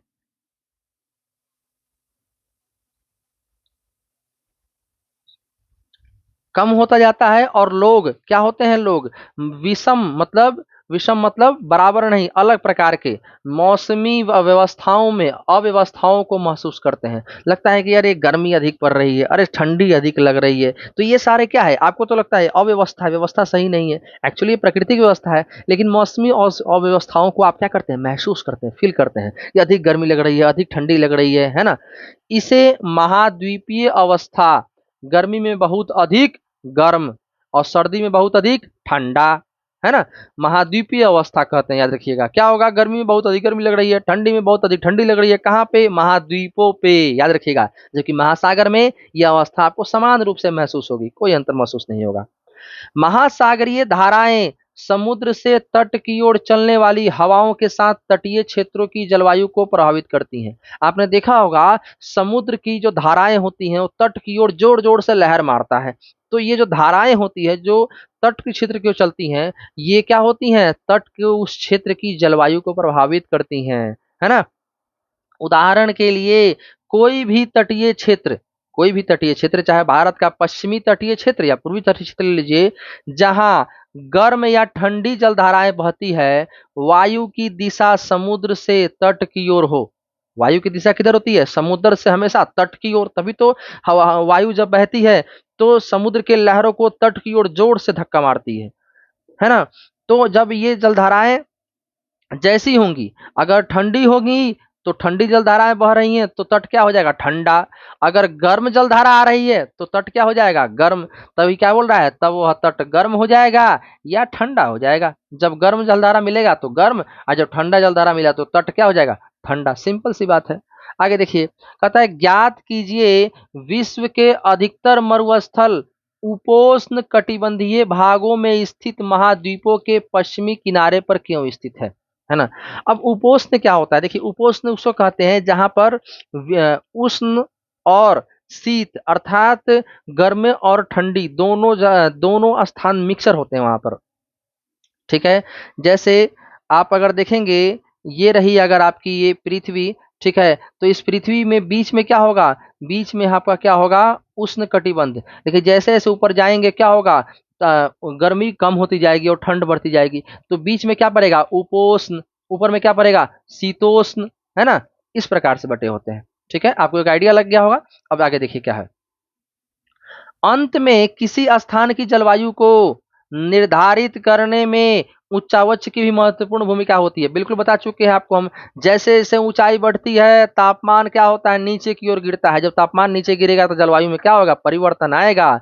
उस पर्वत के नीचे का जलवायु क्या होगा, गर्म, और उसी पर्वत पर चले जाएंगे तो जलवायु क्या मिलेगा, ठंडा। ऊंचे पर्वत ठंडी अथवा गर्म वायु को अवरोधित कर देते हैं। गर्म वायु अगर नीचे से अगर आ भी रही है तो उस पर्वत पर्वत क्या करेगा, उसको पर्वत उसको रोक देगा। और यदि गर्म वायु ऊपर चढ़ती भी है तो धीरे धीरे क्या होगी, क्योंकि पर्वत ठंडा है तो वायु भी ठंडी हो जाएगी, है ना। तो यदि उनकी ऊंचाई इतनी हो कि वे वर्षा लाने वाली वायु के रास्तों को रोकने में सक्षम होते हैं, ध्यान दीजिएगा, यदि उन वायु की ऊंचाई इतनी अधिक हो कि वर्षा लाने वाली वायु को रास्तों में रोकने सक्षम हो। कौन, पर्वत। मान लीजिए ये रहा पर्वत, ठीक है, और इस पर्वत के पास से क्या ला रही है, हवाएं आ रही हैं, ठीक है। क्या लेके आ रही हैं, बादल भी है इनके पास और गर्म भी है ये, ठीक है। तो अगर पर्वत रोक लेगा तब क्या होगा, तब क्या होगा, तो ये उस क्षेत्र में वर्षा का कारण भी बन सकते हैं। जब पर्वत रोक लेगा तो क्या होगा, तब इस क्षेत्र में क्या होने लगेगी, यहीं पे बारिश होने लगेगा। क्या होने लगेगा, बारिश होने लगेगा, ठीक है, क्योंकि यहीं पे हवा को रोक लिया पर्वत ने। आगे क्या लिखता है कि, एक सेकंड इसको मिटा देते हैं। हाँ, आगे लिखता है क्या कि पर्वतों के पवन विमुख ढाल अपेक्षाकृत सूखे रहते हैं। देखिए मैंने बताया था आपको, अब फिर से थोड़ा सा आइडिया ले लीजिए पवन विमुख क्या होता है। थोड़ा सा आइडिया ले लीजिए आप, थोड़ा सा देखिए। जैसे मैंने बताया था कि ये रहा पर्वत, ठीक है। पर्वत के इस तरफ क्या हुई, हवाएं आई, बादल के साथ आई, है ना। बादल के साथ आई तो इधर क्या कर दी इन्होंने, वर्षा किया। चूंकि वर्षा करते करते इनमें क्या हुआ, पानी खत्म हो गया, और इस साइड क्या हुआ, ये बादल पहुंच नहीं पाया, ठीक है। इस साइड जो है बादल ये पहुंच नहीं पाया, तो इस साइड क्या बारिश होंगी, नहीं होंगी। जब बारिश नहीं होंगी तो इसे क्या बोलते हैं, पवन विमुख ढाल, है ना, पवन विमुख ढाल। तो यही कहता है कि पवन विमुख ढाल अपेक्षाकृत कैसे रह जाते हैं बच्चे, सूखे रह जाते हैं। बोले समझ में आएगा नहीं आया, सूखे रह जाते हैं, ठीक है। आगे देखिए, भारत की जलवायु को प्रभावित करने वाले कारक, भारत की जलवायु को प्रभावित करने वाले कारक, इसमें सबसे पहला कारक क्या था, अक्षांश। हमने इस चीज को देखा था, आपको बताया भी था, आइडिया भी दिया था। आइए समझते हैं, कर्क वृत्त। अब कर्क वृत्त किसको बोल रहा है, कर्क रेखा को बोल रहा है। आप निकालिए मैप और देखिए, मैप हमेशा सामने रखिएगा, वर्ल्ड मैप और भारत का मैप सामने रख करके ही मेरे वीडियो को देखिएगा। आप आपको एग्जैक्टली क्लियर होता चला जाएगा, क्योंकि बिना मैप के बिना नक्शे के आप जो है आपको समझने में बहुत सारी समस्याएं आएंगी, ठीक है, और फिर मजा नहीं आएगा पढ़ने में। कर्क वृत्त देश के मध्य भाग, पश्चिम में कच्छ के रण से लेकर, ठीक है। तो कर्क वृत्त कहाँ से गुजरती है, भारत के मध्य भाग से गुजरती है। कहाँ से, तो कच्छ के रण से शुरू होती है। कच्छ कहाँ है, गुजरात में है। तो वहां से कच्छ के रण अर्थात कच्छ के मरुस्थल से वहां से शुरू होकर के पूर्व में कहाँ, भारत के पूर्व में देखिए एकदम मिजोरम दिख रहा है, मिजोरम, वहां तक पहुंचती है, वहां से होकर गुजरती है। कौन, कर्क रेखा या कर्क वृत्त, ठीक है। देश का लगभग आधा भाग कर्क वृत्त के दक्षिण में स्थित है। देखिए कर्क रेखा के दक्षिण में आधा भाग है भारत का, जबकि आधा भाग कहाँ है, उत्तर में, ठीक है। जो दक्षिण में भाग स्थित है उसको क्या बोलते हैं, उष्ण कटिबंध, है ना। क्या बोलते हैं, उष्ण कटिबंध। तो जो आपका एक भारत का रफ रफ नक्शा देख लीजिए इस तरह से, जब देखिएगा आप, एक सेकंड,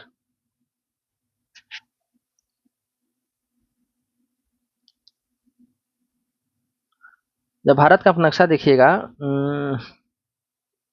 रुकिए एक सेकंड, हाँ, ये आपका पृथ्वी है, ये आपका विषुवत रेखा है, ये आपका कर्क रेखा हो गया, और भारत उत्तरी गोलार्ध में अर्थात नॉर्थ साइड में है। तो अब देखिएगा भारत जो है कुछ कुछ इस प्रकार से भारत है, ठीक है। अब जब भारत ये है तो भारत के बीचों बीच से कर्क रेखा गुजर रहा है, और नीचे वाला देखिए हिस्सा कर्क रेखा के ठीक नीचे, कर्क रेखा के ठीक नीचे क्या है, भारत है। तो ये तो अब जोन क्या है, देखिए ये पूरा जोन क्या है, ये पूरा जोन क्या था, याद कीजिए, ये था उष्ण क्षेत्र, गर्म क्षेत्र। तो इसी को क्या बोलेंगे, इसी को बोलेंगे बच्चे, इसी को बोलेंगे उष्ण कटिबंधीय क्षेत्र। तो भारत का दक्षिणी हिस्सा किस क्षेत्र में है, उष्ण कटिबंधीय, याद रखिएगा, उष्ण अर्थात गर्म क्षेत्र में है, ठीक है, क्योंकि विषुवत रेखा के करीब है, कर्क रेखा के करीब है, इसलिए गर्म क्षेत्र है, याद रखिएगा, ठीक है। मिटाते हैं इसको। अब देखिए आगे क्या लिखता है, कर्क वृत्त के उत्तर में स्थित क्षेत्र का भाग उपोष्ण कटिबंधीय है। तो मैंने आपको बताया था, मैंने आपको आइडिया दिया था, याद है, कि अगर पृथ्वी है बीचों बीच से, अगर विषुवत रेखा, फिर ये कर्क रेखा और नीचे क्या हो जाएगी, नीचे हो जाएगी मकर रेखा। तो मैंने बताया था आपको क्या, याद कीजिए क्या बताया था कि यहाँ पे ये बीच में क्या हो जाएगा, तो बीच में हो जाएगा कौन सा, उष्ण कटिबंध। फिर उसके बाद क्या हो जाएगा, उष्ण कटिबंध के बाद क्या हो जाएगा, उष्ण कटिबंध बीच में हो गया, उसके बाद उपोष्ण कटिबंध, और उसके बाद लास्ट में शीत कटिबंध, है ना। तो उष्ण कटिबंध, उपोष्ण कटिबंध और शीत कटिबंध। उपोष्ण में क्या क्या आ जाता है, दो आ जाता है, एक होता है क्या कि भाई थोड़ा गर्म भी है और थोड़ा ठंडा भी है, दोनों मिक्सचर है यहाँ पर, ठीक है मौसम, तो उपोष्ण कटिबंध। आगे देखिए क्या बोलता है, आगे बोलता है इसलिए भारत की जलवायु में उष्ण कटिबंधीय जलवायु एवं उपोष्ण कटिबंधीय जलवायु दोनों की विशेषताएं उपस्थित हैं। बोलिए समझ में आया कि नहीं आया, आई थिंक आपको समझ में आ रहा होगा, चैप्टर को आसानी से मैंने बताया है। ठीक है, इसके बाद आगे कहता है क्या, ऊंचाई। भारत के उत्तर में हिमालय पर्वत है, ध्यान दीजिएगा बच्चे, भारत के उत्तर में कौन है, हिमालय पर्वत है, कई बार पढ़ाया गया आपको स्थलाकृति वगैरह में भी। इसकी औसत ऊंचाई लगभग 6000 मीटर है, याद कीजिए 6000 मीटर औसत ऊंचाई हिमालय की किसकी है, महान हिमालय की, याद है ना आपको, मैंने पढ़ाया था। भारत का तटीय क्षेत्र भी विशाल है, भारत का जो तटीय क्षेत्र है, जो पूर्वी और पश्चिमी तट है वो भी विशाल है, जहां अधिकतम ऊंचाई लगभग कितनी है, 30 मीटर, अधिकतम ऊंचाई कितनी है, 30 मीटर है। हिमालय मध्य एशिया से आने वाली ठंडी हवाओं को भारतीय उपमहाद्वीप में प्रवेश करने से बिल्कुल रोकती है ना। जो ठंडी हवाएं आती हैं रशिया और चाइना की तरफ से, मंगोलिया की तरफ से, उसको हिमालय भारत में प्रवेश करने से क्या करती है, रोकती है, क्योंकि हिमालय ऊंची है। अगर हिमालय इस प्रकार से ऊंची है, ठीक है, इस प्रकार से ऊंची है, तो इधर से आने वाली हवाओं क्या करेंगी, रोक देंगी, तो इधर भारत क्या रह जाएगा, भारत में ठंडी कम पड़ेगी। ठीक है, तो ये भारत के लिए फायदेमंद है। ठीक है, आगे क्या कहता है कि इन्हीं, ध्यान दीजिएगा, इन्हीं पर्वतों के कारण इस क्षेत्र में मध्य एशिया की तुलना में ठंड कम पड़ती है, सिंपल सी बात है। आगे देखिए, वायु दाब एवं पवन, देखिए इसका दोनों का मैंने आपको एक आइडिया दिया था, आप ध्यान समझिए। जो वायु दाब होती है, मैंने दाब के बारे में बताया कि वायु दाब किस दिशा से किस दिशा की ओर आती है, अर्थात उच्च से किधर की ओर, निम्न दाब की ओर। ठीक है, और उच्च दाब वाली हवाएं कैसी होती हैं, अक्सर ठंडी होती है। निम्न दबाव वाली हवाएं कैसी होती है, अक्सर गर्म होती हैं, ये बताया था आपको, निम्न दाब का क्षेत्र। भारत में जलवायु तथा संबंधित मौसमी अवस्थाएं निम्नलिखित वायुमंडलीय अवस्थाओं से संचालित होती है। कौन, पहला वायु दाब, तो वायु दाब मैंने बताया होता क्या है, वह हवाओं का दबाव, दबाव किधर से किधर की होगा, जहां हवाएं अधिक होंगी, उच्च दबाव से निम्न दबाव की ओर। दूसरा, धरातलीय पवने, है ना, धरातल पर जो पवने चलती हैं अक्सर क्या होती हैं, ज्यादातर वो गर्म होती हैं, क्योंकि धरातल जल्दी गर्म होता है, मैंने बताया था धरातल क्या रहता है, जल्दी गर्म हो जाता है। ऊपरी वायु परिसंचरण, है ना, जो ऊपर वायु जो चल रहा है, जो हवाएं बह रही हैं, उनका भी असर होता है। दूसरा, पश्चिमी चक्रवाती विक्षोभ, याद रखिएगा, ये पश्चिम से भूमध्य सागर के ऊपर बनने वाली एक चक्रवाती हवाएं हैं, ठीक है, जो पश्चिम से आकर के डिस्टर्ब करती हैं, ये एक तरह से विरोध उत्पन्न करती हैं भारतीय हवाओं का, इसलिए इनको क्या बोलते हैं, पश्चिमी चक्रवाती विक्षोभ, विक्षोभ अर्थात विरोध करने वाली हवाएं। एवं कौन है, उष्ण कटिबंधीय चक्रवात, ये वायु दाब है ना। उष्ण कटिबंधीय अर्थात जो भारत का दक्षिणी था, कर्क रेखा के दक्षिण में, कर्क रेखा के दक्षिण में जो भारत था, उस भारत के आसपास, है ना, उस भारत के दोनों तरफ, कहाँ, बंगाल की खाड़ी और कर्क अरब की सागर शाखा, अरब सागर में क्या आपको क्या देखने को मिलेगा, उष्ण कटिबंधीय अर्थात उसी कटिबंध में चक्रवात देखने को मिलता है। तो ये सारे वायु दाब और पवने हैं, इनके विषय में पढ़ते हैं और डिटेल में। ठीक है, आइए, कहता है भारत उत्तर पूर्वी व्यापारिक पवनों वाले क्षेत्र में स्थित है। तो भारत में कैसी हवाएं भी आती हैं, उत्तर, उत्तर देखिए कहाँ है, ऊपर की ओर, और पूर्व, है ना, पूर्व, पूर्व किधर है देख रहे हैं आप, तो उत्तर और पूर्व के बीच से आने वाली कौन सी पवने हैं, व्यापारिक पवने, जिसे ट्रेंड विंड भी कहते हैं, याद रखिएगा, ट्रेड विंड्स भी कहते हैं, याद रखिएगा। ये पवने उत्तरी गोलार्ध के जो उपोष्ण कटिबंधीय वाला इलाका था, याद रखिएगा, उष्ण नहीं, कर्क रेखा के ऊपर वाला एरिया था, है ना, जो कर्क रेखा के उत्तर साइड वाला एरिया है, जिसको बोल रहा है उपोष्ण कटिबंध। मैप में देखते हुए चलिए, कर्क रेखा के एकदम उत्तर में देखिए उपोष्ण कटिबंध दिखेगा आपको, है ना। तो उपोष्ण कटिबंध उच्च दाब पट्टियों से उत्पन्न होती है। कैसे उत्पन्न होती है, उच्च दाब, क्योंकि यहाँ कैसा प्रेशर रहता है, हाई प्रेशर रहता है, उच्च दाब, क्योंकि देखिए ना, उत्तर से और पूर्व से आ रही हैं, तो उत्तर में ठंडी है या गर्मी है, तो उत्तर में तो ठंडी है, क्योंकि पर्वत ही पर्वत है उधर, अभी बताया आपको, तो वहां उच्च दाब बनेगा, तो उधर से हवाएं आती हैं, जिसको ट्रेड विंड बोलते हैं, व्यापारिक पवने बोलते हैं। ठीक है, ये दक्षिण की ओर बहती हैं, जहां पे आप सोचिए, जहां पे निम्न दाब होगा तो दक्षिण में क्या होगा, गर्मी अधिक पड़ रही है, गर्म हवाएं हैं तो हवाएं ऊपर उड़ जा रही हैं, हवाएं गर्म होकर ऊपर उठ जा रही हैं, जगह खाली हो जा रहा है, निम्न दाब का क्षेत्र बन जा रहा है, तो इस एरिया में ये हवाएं बहेंगी दक्षिण की ओर। अब देखिए एक इंपॉर्टेंट आ गया, कोरियोलिस बल के कारण दाहिनी और विक्षेपित होकर विषुवतीय निम्न दाब वाले क्षेत्रों की ओर बढ़ती है। वेरी वेरी इंपॉर्टेंट है, देखिए ध्यान दीजिएगा। कोरियोलिस बल क्या है, एक बार आप समझ लीजिए इसको, ये समझिएगा फिर आपका क्लियर होगा डाउट। आइए देखते हैं, हाँ यहाँ देख लीजिए, जगह खाली है, देख लीजिए। देखिए कोरियोलिस बल होता क्या है, आपको तो इतना पता होगा, आप एक आइडिया लीजिए कि जब आप किसी ट्रेन में, बस में कहीं भी सफर कर रहे होते हैं, मान लीजिए कि ये आप ऐसे समझिए कि आप इस बस में हैं, ठीक है, इस बस में हैं और इस बस में यहाँ बैठे हुए हैं, ठीक है, यहाँ पीछे भी कोई बैठा हुआ है आपके, उसके पीछे भी कोई बैठा हुआ है, इस तरह से कोई कोई बैठा हुआ है, ठीक है। अब जरा सोचिए, यहाँ ड्राइवर बैठा हुआ है, अब आप यहाँ बैठे हुए हैं, ठीक है, और यहाँ बैठे बैठे आपने क्या किया कि बिस्कुट खोला और बिस्कुट को निकाल कर खाया और उसकी जो पन्नी थी जिसे बाहर फेंका, जिसे आपको नहीं फेंकना चाहिए, लेकिन मान लीजिए आपने फेंका, तो फेंकने पर, और बस चल रही है, बस क्या हो रही है, बस चल रही है, फेंकने पर वो सीधे जाएगा, आगे की ओर जाएगा या मुड़ जाएगा, आप बोलते कहाँ जाएगा वो। तो बेसिकली आप जब ऐसा करेंगे कभी फ्यूचर में, तो आप नोटिस कीजिएगा, बस चूंकि जा रही है आगे, बस जा रही है आगे, तो वो वस्तु जिसे आपने सीधे फेंका था, लेकिन वो सीधे ना होकर पैसे ऐसे मुड़ जाएगी, कहाँ जाएगी, सीधे ना होकर क्या हो जाएगी, ऐसे मुड़ जाएगी। ध्यान दीजिएगा, वो सीधे ऐसे आपने फेंका तो ऐसे, लेकिन हवा के बहाव की वजह से चूंकि बस आगे जा रही है तो वो इस प्रकार से मुड़ जाएगी। ठीक है, क्लियर है, आपको एक आइडिया लगा कि मैं क्या क्या बताना चाह रहा हूं। अब आप देखिए, अब आइए आप पृथ्वी पर, अब आप पृथ्वी पर आएंगे और पृथ्वी पर आने पर देखिए, ये रहा मान लीजिए आपका अर्थ प्यारा सा। अब जो है ये अर्थ किधर से किधर की ओर घूमता है, ये ईस्ट से वेस्ट की ओर घूमता है, ध्यान रखिएगा, किधर से, पूर्व से पश्चिम की ओर घूम रहा है। अब ध्यान देने वाली बात क्या है, ध्यान दीजिएगा, तो पृथ्वी के ऐसे घूमते रहने से, आप ऐसे समझिए कि पृथ्वी के घूमते रहने से आ, एक बल पैदा होता है, इस प्रकार से पृथ्वी घूमती रहती है, तो गोल गोल घूमती रहती है अपने अक्ष पर, तो एक बल पैदा होता है, उसी बल को हम कोरियोलिस बल कहते हैं। कोरियोलिस बल क्यों कहते हैं, कोरियोलिस महोदय महोदय ने ये पता लगाया था।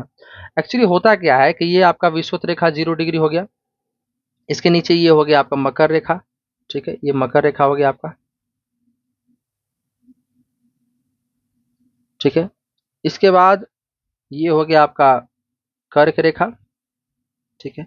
तो इसके कारण होता क्या है कि जब हवाएं जो हैं विषुवत रेखा से ऊपर की ओर, अर्थात अक्षांश से ऊपर की ओर चलती हैं और यहाँ से नीचे की ओर चलती हैं, तो चूंकि ये चलती तो सीधी हैं, लेकिन पृथ्वी के गति करने के वजह से ये, याद रखिएगा, ऊपर में कौन सा गोलार्ध, नॉर्थ, नीचे में साउथ, अर्थात ऊपर में उत्तरी गोलार्ध, नीचे में दक्षिणी गोलार्ध, याद रखिएगा, ऊपर में उत्तरी गोलार्ध विषुवत रेखा से ऊपर में उत्तरी गोलार्ध, विषुवत रेखा से नीचे में दक्षिणी गोलार्ध। तो विषुवत रेखा से ऊपर उत्तरी गोलार्ध में हवाएं अपने दाहिनी तरफ मुड़ जाती हैं, कहाँ मुड़ जाती हैं बच्चे, दाहिनी तरफ मुड़ जाती हैं, चलती तो सीधी हैं पर मुड़ जाती हैं दाहिनी तरफ, और दक्षिणी गोलार्ध में यही किधर मुड़ जाती हैं, अपनी बाई तरफ, याद रखिएगा। इसी को बोलते हैं कोरियोलिस बल, कोरियोलिस महोदय ने पता लगाया था ये, ठीक है, याद रखिएगा। आगे बढ़ते हैं, आगे क्या कहता है कि, चैप्टर पर आते हैं, एक सेकंड, हाँ, देखिए आगे कहता है, सामान्यतः इन पवनों में, सामान्यतः इन पवनों में नमी की मात्रा बहुत कम होती है क्योंकि ये स्थलीय भागों पर उत्पन्न होती हैं एवं बहती है, ठीक है, इसलिए इन पवनों के द्वारा वर्षा कम या नहीं होती है। इस प्रकार भारत को शुष्क क्षेत्र होना चाहिए, बिल्कुल सही बात है, लेकिन ऐसा नहीं है। आइए देखें क्यों, क्यों, आइए देखते हैं। अब देखिए कोरियोलिस बल को क्या बता रहा है यहाँ पे, इसके हिसाब से कोरियोलिस बल पृथ्वी के घूर्णन के कारण उत्पन्न आभासी बल को कोरियोलिस बल कहते हैं। इस बल के कारण, मैंने बताया था पृथ्वी घूमने से ये पैदा होता है। पवने उत्तरी गोलार्ध में अपनी दाहिनी ओर, याद रखेंगे, उत्तरी गोलार्ध में कहा, अपनी दाहिनी ओर, और तथा दक्षिणी गोलार्ध में अपनी बाईं ओर विक्षेपित हो जाती है, दक्षिणी गोलार्ध में अपनी बाईं ओर विक्षेपित हो जाती है। इसे फेरल का नियम भी कहा जाता है, इसे फेरल का नियम भी कहा जाता है। आगे देखिए क्या लिखा है, आगे लिखा है, भारत की वायु दाब एवं पवन तंत्र कैसी है? अद्वितीय है, मतलब विशेष प्रकार की, अलग है, ऐसा कोई नहीं है। शीत ऋतु में हिमालय के उत्तर में उच्च दाब होता है, ध्यान रखिएगा। शीत ऋतु में हिमालय में के उत्तर में क्या होगा? ठंडी अधिक है पड़ रही है ना, तो ऊंचाई भी है, तो क्या होगा वहां? उच्च दाब। इस क्षेत्र की ठंडी शुष्क हवाएं दक्षिण में निम्न दाब वाले महासागरीय क्षेत्र के ऊपर से बहती हैं। ठीक है, क्लियर हुआ। ग्रीष्म ऋतु में आंतरिक एशिया एवं उत्तर पूर्वी भारत के ऊपर दाब का क्षेत्र उत्पन्न हो जाता है, दबाव का। इसके कारण गर्मी के दिनों में वायु की दिशा पूरी तरह से परिवर्तित हो जाती है। जब गर्मी का दिन आता है तो वायु का दिशा क्या हो जाएगा? पूरी तरह परिवर्तित हो जाएगा। वायु दक्षिण में स्थित हिंद महासागर के उच्च दाब वाले क्षेत्र से दक्षिण पूर्वी दिशा में बहते हुए विषुवत वृत्त को पार कर दाहिनी ओर मुड़ते हुए भारतीय उपमहाद्वीप, अब देखिए ये कहाँ से हवा आ रही है इतनी दूर से? विषुवत रेखा को भी पार करते हुए, है ना, अपनी दाहिनी ओर मुड़ते हुए कहाँ पहुंच गई? भारतीय उपमहाद्वीप तक पहुंच गई। ठीक है, चलिए।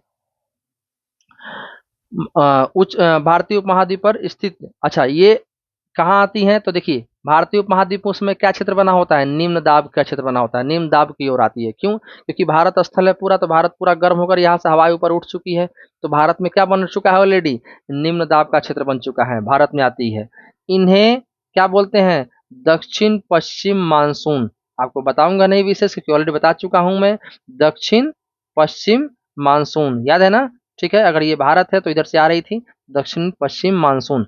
ठीक है, के पवनों के नाम से जाना जाता है। जो जिधर से आता है, जिस दिशा से आता है, उसी नाम से जाना जाता है। ठीक है, ये पवने कोष्ण महासागरों के ऊपर से बहती हैं। कोष्ण अर्थात, ठीक है, ये जो उष्ण महासागर है ना, उपोष्ण वाला महासागर ऊपर वाला, उसके ऊपर से बहती हैं। और बहने पर क्या ले लेती हैं? नमी ले लेती हैं, नमी ग्रहण कर लेती हैं पानी से, समंदर से, तथा भारत की मुख्य भूमि पर क्या कर देती हैं?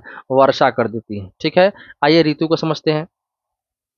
ऋतुएं, मानसूनी जलवायु की विशेषता एक विशिष्ट मौसमी प्रतिरूप होता है। अर्थात मानसून जलवायु जब भारत में आता है तो भारत के क्या होता है? मौसम में पूरी तरह बदलाव आ जाता है। एक ऋतु से दूसरे ऋतु में मौसम की अवस्थाओं में बहुत अधिक परिवर्तन होता है, बिल्कुल। विशेषकर देश के आंतरिक भाग, मतलब देश के भीतर में ये परिवर्तन अधिक मात्रा में परिलक्षित होते हैं, दिखाई देते हैं।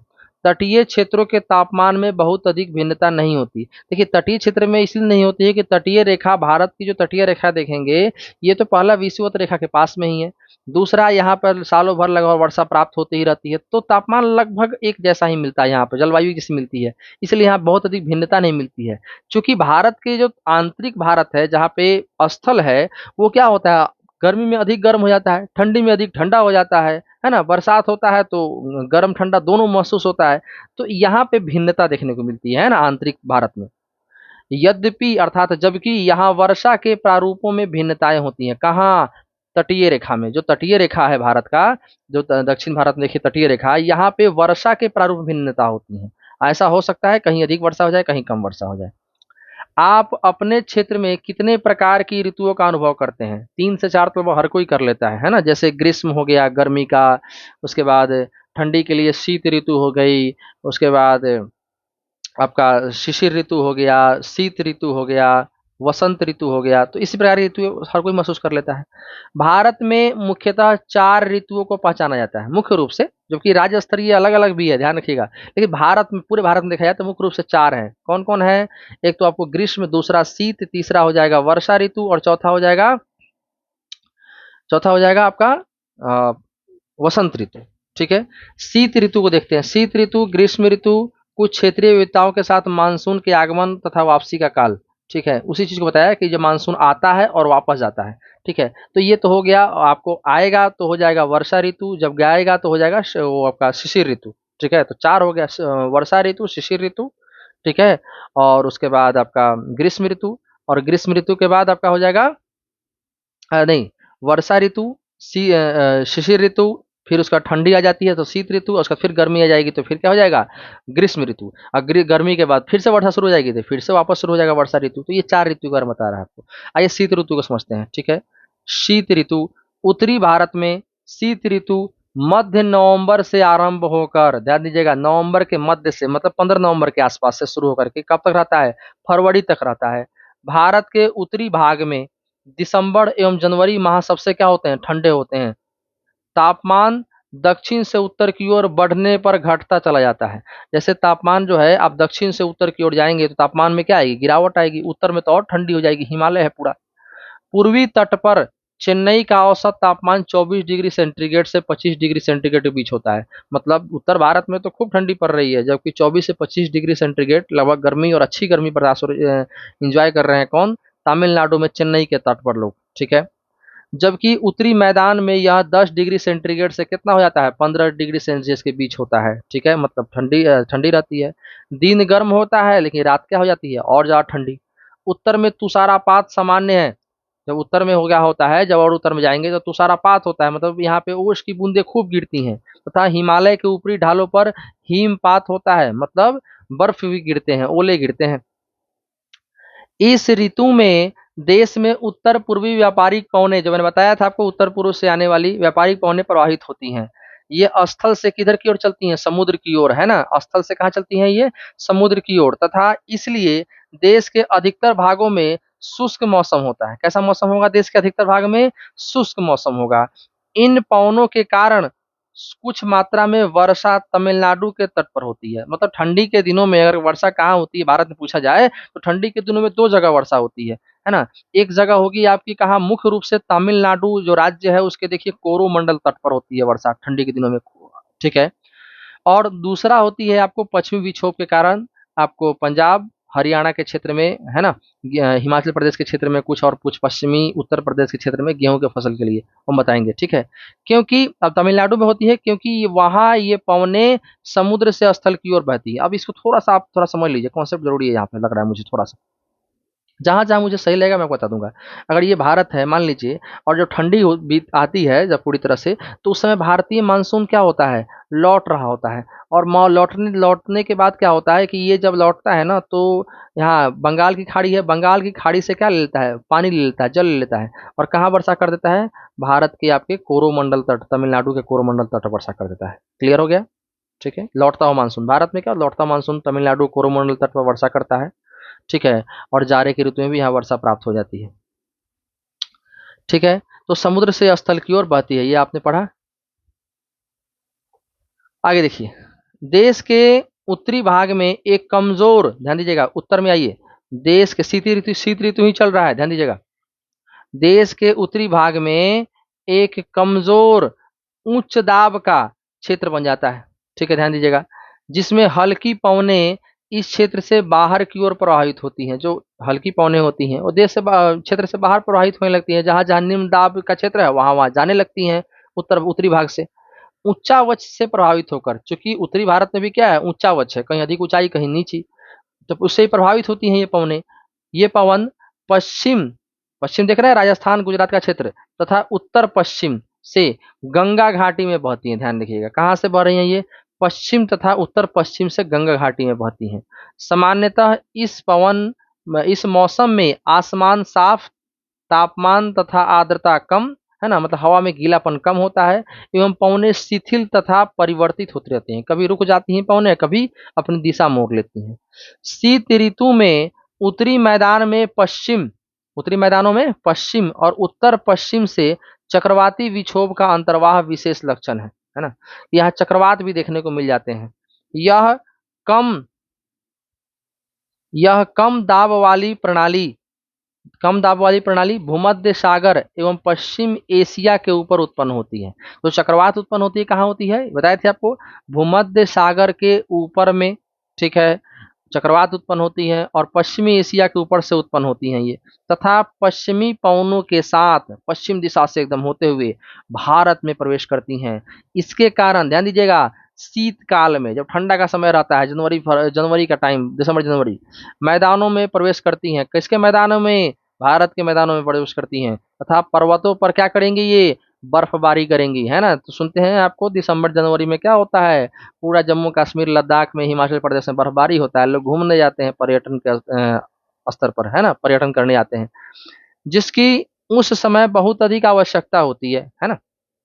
यद्यपि शीतकाल में वर्षा होती है भारत में, ठंडी के समय में भारत में वर्षा होती है। मैंने बताया आपको कहाँ कहाँ, तो पंजाब, हरियाणा, राजस्थान एवं आपके देखेंगे उत्तर प्रदेश के पश्चिमी हिस्से में होती है, जो जिसे क्या बोलते हैं, स्थानीय नाम क्या कहा जाता है, महावट, याद रखेंगे उसे क्या कहा जा रहा है, महावट कहा जाता है। इनकी कुल मात्रा कम होती है, ध्यान दीजिएगा, इनकी कुल मात्रा कम होती है, मतलब वर्षा बहुत कम होती है, ऐसा लगेगा भीग भी नहीं रहे हैं, पानी भी आ रहा है, गजब बारिश हो रही है, ऐसा बारिश होता है। लेकिन ये रबी फसलों के लिए, जिसमें रबी फसल में मुख्य रूप से क्या होते हैं, गेहूं होता है। इस समय गेहूं भारत में, उत्तर भारत में गेहूं बोया जाता है ठंडी के दिनों में, बहुत ही महत्वपूर्ण होती है ये रबी फसल के लिए। प्रायद्वीपीय भागों में शीत ऋतु स्पष्ट नहीं होती है, ध्यान रखिएगा, प्रायद्वीपीय भाग में शीत ऋतु पता ही नहीं चलता है। और समुद्री पवनों के प्रभाव के कारण शीत ऋतु में भी यहाँ तापमान के प्रारूप में न के बराबर परिवर्तन होता है। चूंकि यहाँ देखिए, जो प्रायद्वीपीय भारत है, हमारा दक्षिण भारत है, यहाँ हो सकता है ठंडी पड़ती है यहाँ अधिक, लेकिन चूंकि यहाँ पर क्या होता है, समुद्री पवन आते हैं और इस क्षेत्र को क्या कर देते हैं, गर्म कर देते हैं। ठीक है, क्लियर है। ग्रीष्म ऋतु समझिए, ग्रीष्म ऋतु सूर्य के उत्तर की ओर आभासी गति के कारण, ठीक है, जब सूर्य जो है आभासी गति के कारण क्या होता है, सूर्य जब उत्तर की ओर आता है, अर्थात उत्तर मतलब हम लोग उत्तरी गोलार्ध में है, तो कर्क रेखा के करीब आता है जब सूर्य, तो भूमंडल क्या होगा, भूमि क्या हो जाएगी, ताप पट्टी उत्तर की तरफ खिसक जाती है, मतलब विषुवत रेखा से ऊपर कर्क रेखा के आसपास का क्षेत्र क्या होने लगेगा, गर्म होने लगेगा। ठीक है, मार्च से मई तक भारत में ग्रीष्म ऋतु होती है। ठीक है, मार्च से मई तक भारत में क्या होगी, ग्रीष्म ऋतु होगी। ताप पट्टी के स्थानांतरण के का प्रभाव का पता, अब ताप पट्टी अर्थात जो गर्म क्षेत्र था वो कहाँ खसक चुका है, भारत की ओर, कर्क रेखा की ओर खसक चुका है, ध्यान दीजिए। तो इसका प्रभाव का पता विभिन्न अक्षांशों पर मार्च से मई के दौरान रिकॉर्ड किए गए तापमान को देखकर लगाया जा सकता है।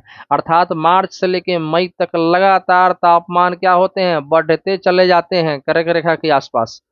मार्च में दक्कन के पठार का उच्च तापमान कितना पहुंच जाता है, 38 डिग्री सेल्सियस होता है।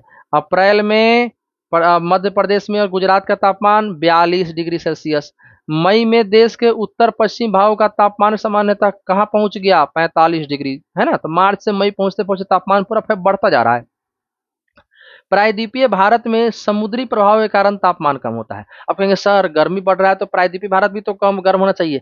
बच्चे गर्म तो होता है, लेकिन मैंने बताया ना कि समुद्री प्रभाव के कारण समुद्री हवाएं चलती हैं, है ना। तो समुद्री हवाएं जो हैं लगभग सामान्य तापमान बनाए रखती हैं दक्षिण भारत में, न अधिक गर्मी न अधिक ठंडी। ठीक है, तो वही कह रहा है कि समुद्री प्रभाव के कारण तापमान यहाँ प्रायद्वीपीय भारत में कम होता है। देश के उत्तरी भाग में, है ना, आ गया स्थल भाग, मुख्य रूप से देश का उत्तरी भाग, है ना, जो समुद्र समुद्र से दूर है, तो ये गर्मी में क्या होता था, याद कीजिए, अधिक गर्म, और ठंडी में अधिक ठंडा। तो वही कह रहा है देश के उत्तरी भाग में ग्रीष्म काल में तापमान में क्या देखी जाती है, वृद्धि होती है, तथा वायु दाब में कमी आती है। वायु दाब में कमी क्यों हो गई, क्योंकि क्षेत्र गर्म हो गया, हवाएं गर्म हो गई, हवाएं गर्म होकर ऊपर की ओर उठ के चली गई। ठीक है, तो मई के अंत में क्या होगा, उत्तर पश्चिम में थार के रेगिस्तान से लेकर पूर्व एवं दक्षिण पूर्व में पटना तक, है ना, थार का रेगिस्तान कहाँ है, राजस्थान, वहां से लेकर कहाँ चले जाइए, बिहार में पटना तक, और पटना से फिर आगे बढ़िए, छोटा नागपुर पठार कहाँ पे पड़ता है, छत्तीसगढ़ और झारखंड। ठीक है, छोटा नागपुर पठान कहाँ, छत्तीसगढ़ और राजस्थान के क्षेत्र में कैसा क्षेत्र बन जाएगा, बताए ना अभी, गर्म हो गया है तो कैसा क्षेत्र, कम दाब का क्षेत्र, है ना। लंबवत हो गया, ये एकदम लंबा क्षेत्र पूरा गर्म, गर्म हुआ और गर्म होकर के पूरे क्षेत्र में क्या बन चुका है, एकदम निम्न दाब का क्षेत्र बन चुका है, हवाएं गर्म होकर ऊपर उठे चली गई हैं इस क्षेत्र में। पवन का परिसंचरण इस गर्त के चारों ओर प्रारंभ होता है। अब चारों तरफ से जो हवाएं हैं, जहां जहां उच्च दाब है वहां से हवाएं कहेंगी चल चल चल चल। उत्तर भारत का पूरा क्षेत्र क्या हो गया है, खाली हो गया है, सारा हवा सब गर्म होकर ऊपर चला गया है, हम लोग का बाड़ी है, तो चारों तरफ से परिसंचरण होना शुरू होता है। और इस गर्त जो एक तरह से हवा की कमी की वजह से गड्ढा बन गया था, इसको भरने के लिए हवाएं चारों तरफ से आने को शुरू हो जाती हैं।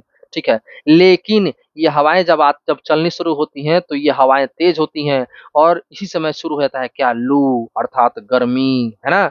ग्रीष्म काल का एक प्रभावी लक्षण है, कहते हैं जब उत्तर भारत में हवाएं चलती हैं तो क्या कहते हैं, घर से पानी पीकर निकला करो, सर पर जो है गमछा वगैरह या फिर कोई कपड़ा रख लिया करो, जिससे क्या होगा, गर्मी कम लगेगी वरना लू लग जाएगी। ये धूल भरी गर्म एवं शुष्क पवनें होती हैं, है ना, क्योंकि चूंकि हवा पे क्या है, पूरी तरह सूखी हुई है, और बरसात तो हुआ ही नहीं है, तो जमीन कैसा है, सूखा सूखा। तो जब हवाएं जब गुजरती हैं ना भूमि के ऊपर से, तो पूरा धूल उड़ा देती हैं। तो धूल बड़ी आंधी की तरह होती है ये, और शुष्क भी होती हैं, सूखी होती हैं, जो कि दिन के समय भारत के उत्तर एवं उत्तर पश्चिमी क्षेत्रों में चलती हैं। अर्थात बिहार, उत्तर प्रदेश, हरियाणा, झारखंड, गुजरात, इन क्षेत्रों में चलती हैं। ठीक है। कभी कभी ये देर शाम तक चलती रहती हैं। लोग शाम तक अपने घरों को, दरवाजे को बंद करके रखते हैं, बाहर कोई नहीं निकलता है। इस हवा का सीधा प्रभाव घातक भी हो सकता है। सीधा सीधा किसी को अगर ये हवा लग जाए तो उसे वहीं क्या आ जाता है, चक्कर आने शुरू हो जाते हैं, गर्मी से पूरा कंठ सूख जाता है। उत्तरी भारत में मई महीने के दौरान सामान्यतः धूल भरी आंधियां आती हैं। ये आंधियां अस्थायी रूप से आराम पहुंचाती हैं। मतलब इन आंधियों के आने से फायदा भी होता है, ऐसा नहीं है। ये हवाएं चलती हैं तो गर्मी को थोड़ा कम भी करती हैं, लेकिन ये परमानेंट सोल्यूशन तो है नहीं, है ना। अस्थायी रूप से आराम पहुंचाती है, क्योंकि ये तापमान को कम कर देती हैं, तथा अपने साथ ठंडे समीर, समीर अर्थात कौन, नया कोई दोस्त नहीं, समीर कोई नया लड़का नहीं, समीर यहाँ हवा को कहा जा रहा है, याद रखिए, समीर हवा का ही पर्यायवाची है। तो ठंडे समीर एवं हल्की वर्षा लाती हैं ये। इस मौसम में कभी कभी तीव्र हवाओं के साथ गरज वाली मूसलाधार वर्षा भी होती है। इसके साथ प्रायः हिमवृष्टि भी हो जाती है। और कभी कभी इसी बारिश में क्या होता है, ओले पड़ जाते हैं, पत्थर पड़ जाते हैं, गाड़ी के शीशे फूट जाते हैं, है ना। ऐसे समय बाहर नहीं रहिएगा, वरना क्या होगा, वरना सर भी फूट जाएगा। वैशाख के महीने में होने के कारण पश्चिम बंगाल में इसे क्या कहा जाता है, याद कीजिएगा, काल काल वैसाखी कहिएगा। वैशाख के महीना, मई का महीना जो होता है, इंग्लिश में मई, हिंदी में वैशाख होता है। ठीक है। और वैशाख के बाद क्या होता है, ज्येष्ठ आता है, फिर आषाढ़, फिर श्रावण आ जाता है, अगस्त आते आते, है ना। बीच में आप देख लीजिएगा, हिंदी में भी आना चाहिए आपको, ताकि कभी कभी काम आता है महीनों के नाम। ग्रीष्म ऋतु के अंत में कर्नाटक, याद रखिए, ग्रीष्म ऋतु खत्म हुआ, गर्मी का ऋतु खत्म हुई, तो कर्नाटक एवं केरल में प्रायः पूर्व मानसूनी वर्षा होती है। मतलब गर्मी के समय में ही, समझ रहे हैं। खत्म अभी पूरी तरह से नहीं हुआ है ग्रीष्म ऋतु, लेकिन अंत में ग्रीष्म ऋतु खत्म होने वाला है। तो मई के लास्ट में, जून से पहले क्या हो जाएगी, पूर्व मानसून वर्षा हो जाएगी। मतलब मानसून आता जून में है 1 जून को, लेकिन 1 जून से पहले ही क्या हो गया, बारिश। अब बारिश हो जाएगी तो इसका कुछ फायदा होना चाहिए, बिल्कुल होगा। इसके कारण क्या होगा, यहाँ के फसल होते हैं, कि नाम क्या है उसका, आम। ये आम जल्दी पक जाते हैं, है ना। और प्रायः इसीलिए इसको आम्र वर्षा भी कहा जाता है इस क्षेत्र में। जो याद रखिएगा, इंपॉर्टेंट, ये कर्नाटक एवं केरल के क्षेत्र में, क्या कहिएगा, कि कर्नाटक एवं केरल के क्षेत्र में पूर्व मानसूनी वर्षा होती है। मतलब मानसून के आने से पहले ही वर्षा हो जाती है, जिससे आम जल्दी पक जाते हैं, इसीलिए इसको आम्र वर्षा कहते हैं। ठीक है, आगे बढ़िए। वर्षा ऋतु या मानसून का आगमन, ध्यान दीजिएगा, वर्षा ऋतु या मानसून का आगमन समझिएगा। जून के प्रारंभ में उत्तरी मैदान में निम्न दाब की अवस्था तीव्र हो जाती है। बताया अभी आपको कि पूरा उत्तर के मैदान में क्या रहता है, उत्तरी से उत्तर भारत में क्या रहता है, निम्न दाब का क्षेत्र, है ना। हवाएं आने को उग्र रहती हैं, क्योंकि जगह खाली रहता है, खाली जगह स्थान को भरना होता है ठंडी हवाओं को। तब ये उत्तर का मैदान क्या है, निम्न दाब का क्षेत्र बना हुआ है। यह दक्षिणी गोलार्ध की व्यापारिक पौने, जो व्यापारिक पौने दक्षिणी गोलार्ध की थी, दक्षिणी गोलार्ध अर्थात विषुवत रेखा के दक्षिण की, दक्षिणी गोलार्ध की व्यापारिक पौनों को क्या करती है, आकर्षित करता है, कि भैया आ जाओ इधर, जगह खाली हो गया है, यहाँ पूरा जगह है। ये दक्षिण पूर्व व्यापारिक पौने, ध्यान समझिएगा, दक्षिणी समुद्र के उपोष्ण कटिबंधीय क्षेत्रों में उत्पन्न होती हैं। ठीक है। कहाँ से उत्पन्न हो रही है, दक्षिणी समुद्रों के उपोष्ण कटिबंधीय क्षेत्र में उत्पन्न होती है। चूंकि ये पौने क्या होती हैं, गर्म, ध्यान दीजिएगा, क्या होंगी, गर्म। और गर्म महासागर के ऊपर से गुजरती हैं, ध्यान दीजिएगा, गर्म महासागर ऊपर से गुजरी, इसलिए ये पौने अपने साथ क्या ले लेंगी, महाद्वीप में बहुत अधिक मात्रा में नमी ले लेंगी। नमी मतलब आर्द्रता, गीलापन, पानी, जलवाष्प ले लेंगी। यही जलवाष्प धीरे धीरे ऊपर जाकर क्या बन जाता है, बादल, बर्फ के रूप में जाता है, क्योंकि ऊपर तापमान कम है, सारा पानी ठंडा हो क्या बन गया, बर्फ बन गया ऊपर जाने पर। लेकिन हवा के साथ तो बढ़ ही रहा है, आगे बादल के रूप में आगे बढ़ रहा है। और बढ़ते बढ़ते ये पौने तीव्र होती हैं, मतलब तेज चलती हैं, तथा 30 किलोमीटर प्रति घंटे के औसत वेग से चलती हैं। ध्यान दीजिएगा, कितना, 1 घंटे में 30 किलोमीटर, इतना स्पीड चलती हैं। सुदूर उत्तर पूर्वी भागों को छोड़कर, मतलब उत्तर पूर्वी भाग में दूर दराज के इलाकों को छोड़ दिया जाए, है ना। जब आप भारत का नक्शा देखेंगे, ध्यान समझिए, अब यहाँ नीचे आइए, देखिए यहाँ पे, जब सुदूर उत्तर पूर्व मतलब क्या हो गया, कि इस ऊपर ऊपर छोड़ दीजिए, थोड़ा थोड़ा ऊपर, सुदूर बहुत दूर हो गया, छोड़ दीजिए, बाकी पूरे में एकदम पूरा बारिश दबा के करेंगे, एकदम बारिश। ठीक है, आइए देखते हैं आगे। तो ये मानसूनी पवने सुदूर उत्तर पूर्वी भागों को छोड़कर ये मानसूनी पवने देश के शेष भाग में लगभग 1 महीने में पहुंच जाती हैं। पूरे 1 महीने लगते हैं। 1 जून से लेकर कितने 30 जून तक पूरा 1 महीना लगता है इनको। दक्षिण पश्चिमी मानसून का भारत में अंतर्वाह यहाँ के मौसम को पूरी तरह परिवर्तित कर देता है। अब 1 महीना पूरे भारत में भैया बारिश होगा तो पूरा मौसम चेंज हो जाएगा। जो गर्मी गर्मी लग रही थी वो मौसम कैसा हो गया, हरा भरा मस्त ठंडा ठंडा हो गया।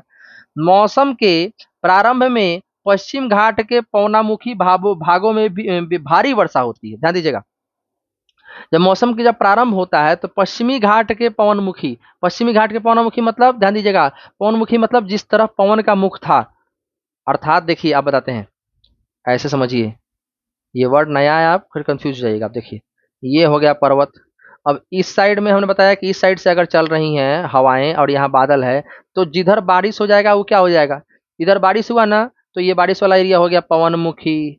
अच्छा, इस साइड बारिश नहीं हुआ ना, क्योंकि पहुंचा ही नहीं, क्योंकि पर्वत पार नहीं कर पाया हवा, तो इस साइड बारिश नहीं हुई। तो जब वहां बारिश नहीं हुई वो क्या हो जाएगा, पवनाभिमुखी। पढ़ाए थे अभी, पवनाभिमुखी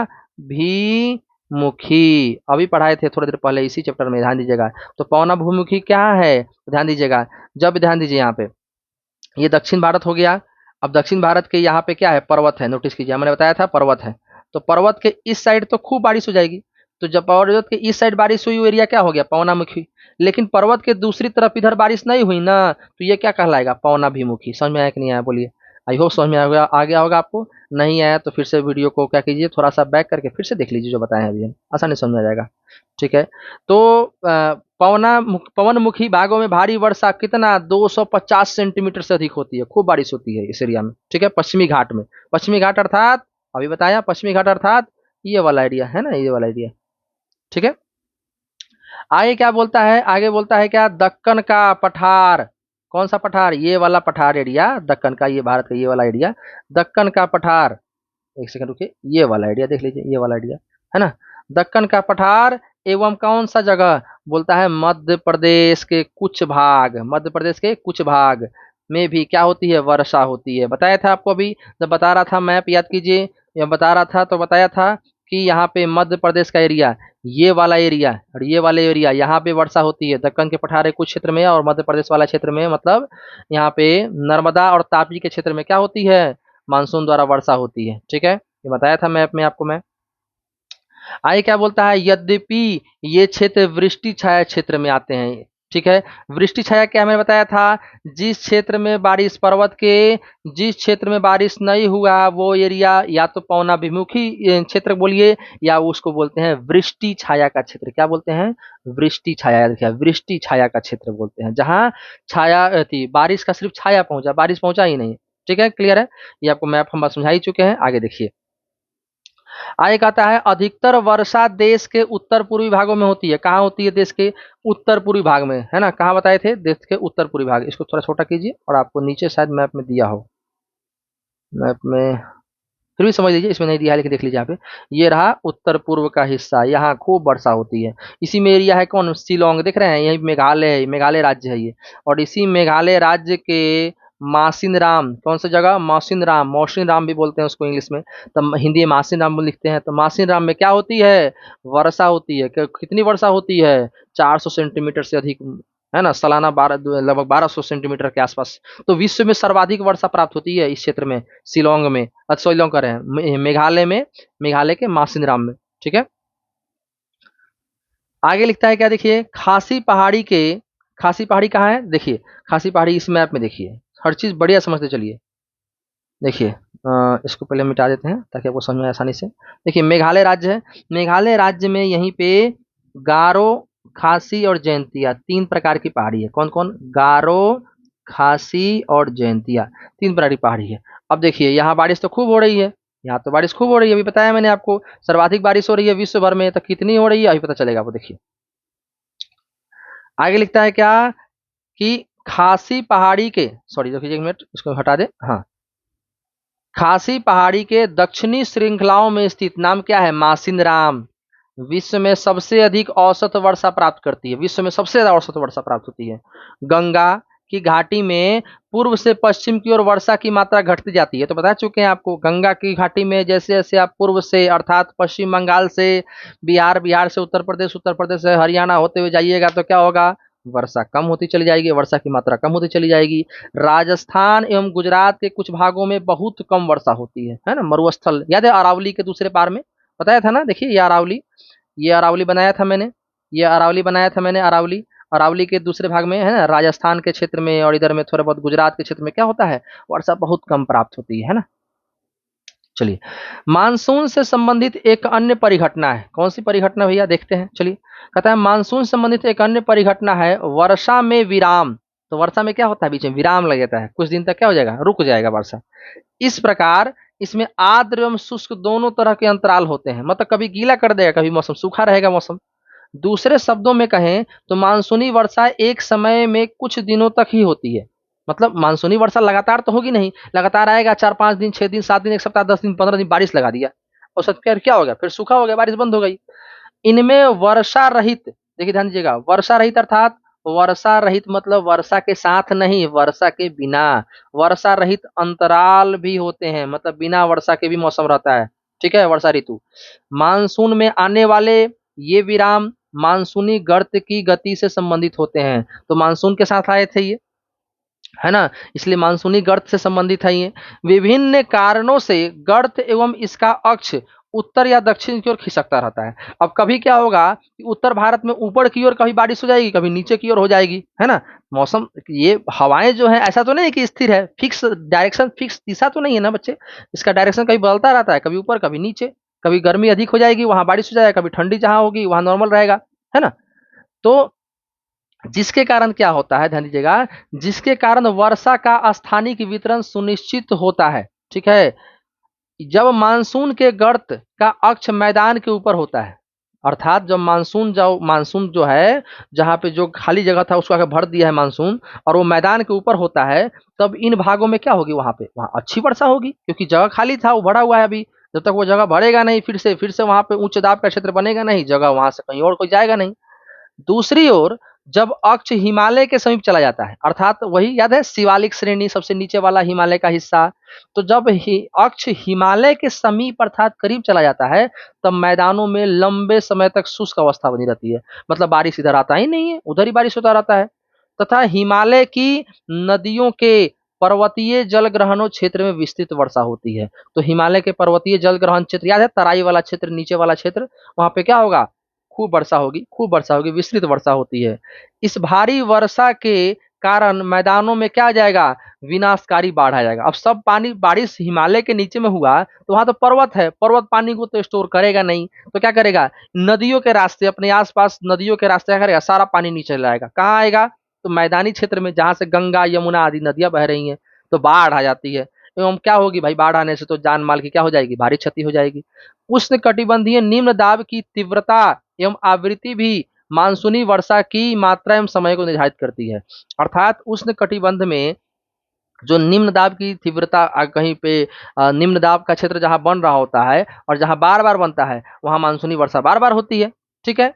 यह निम्न दाब का क्षेत्र, ध्यान दीजिएगा, यह निम्न दाब का क्षेत्र बंगाल की खाड़ी के ऊपर बनता है।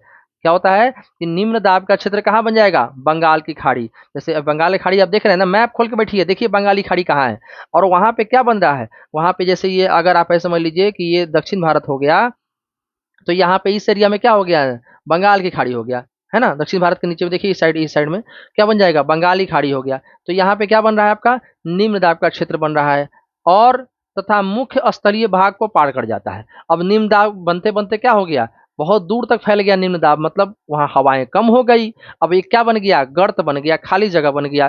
तो यह गर्त निम्न दाब के मानसून गर्त के अक्ष के अनुसार होता है। अर्थात यह गर्त जो है, जो निम्न दाब बना है, वो मानसून गर्त के अक्ष के अनुसार, मानसून मानसून गर्त जो है वो आराम से पहुंच सकता है।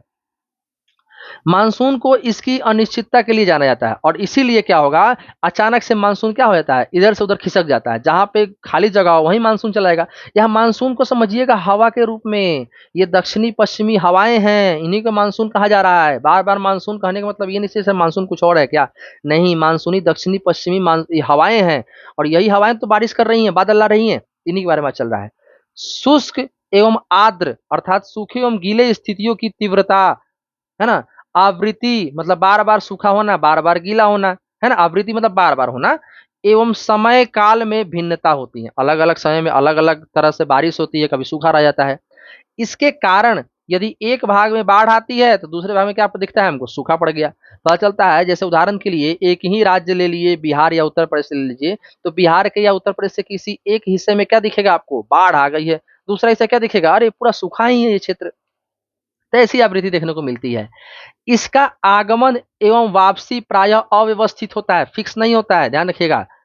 इसलिए यह कभी कभी देश के किसानों की कृषि कार्यों को अवस्थित कर देता है। जो मानसून होता है क्या उसका टाइम फिक्स होता है, फिक्स नहीं होता है। 1 जून के आसपास होता है, लेकिन कभी कभी ये 7-8 जून को आती है, कभी 10 जून को आ जाती है, कभी 5 दिन पहले चली जाएगी, 1 जून से 25 मई तक चली जाएगी। तो ये फिक्स ना होने के कारण क्या होता है, कई बार किसानों को कृषि कार्य करने में ये दिक्कत आती है, अव्यवस्था फैला देती है। ठीक है।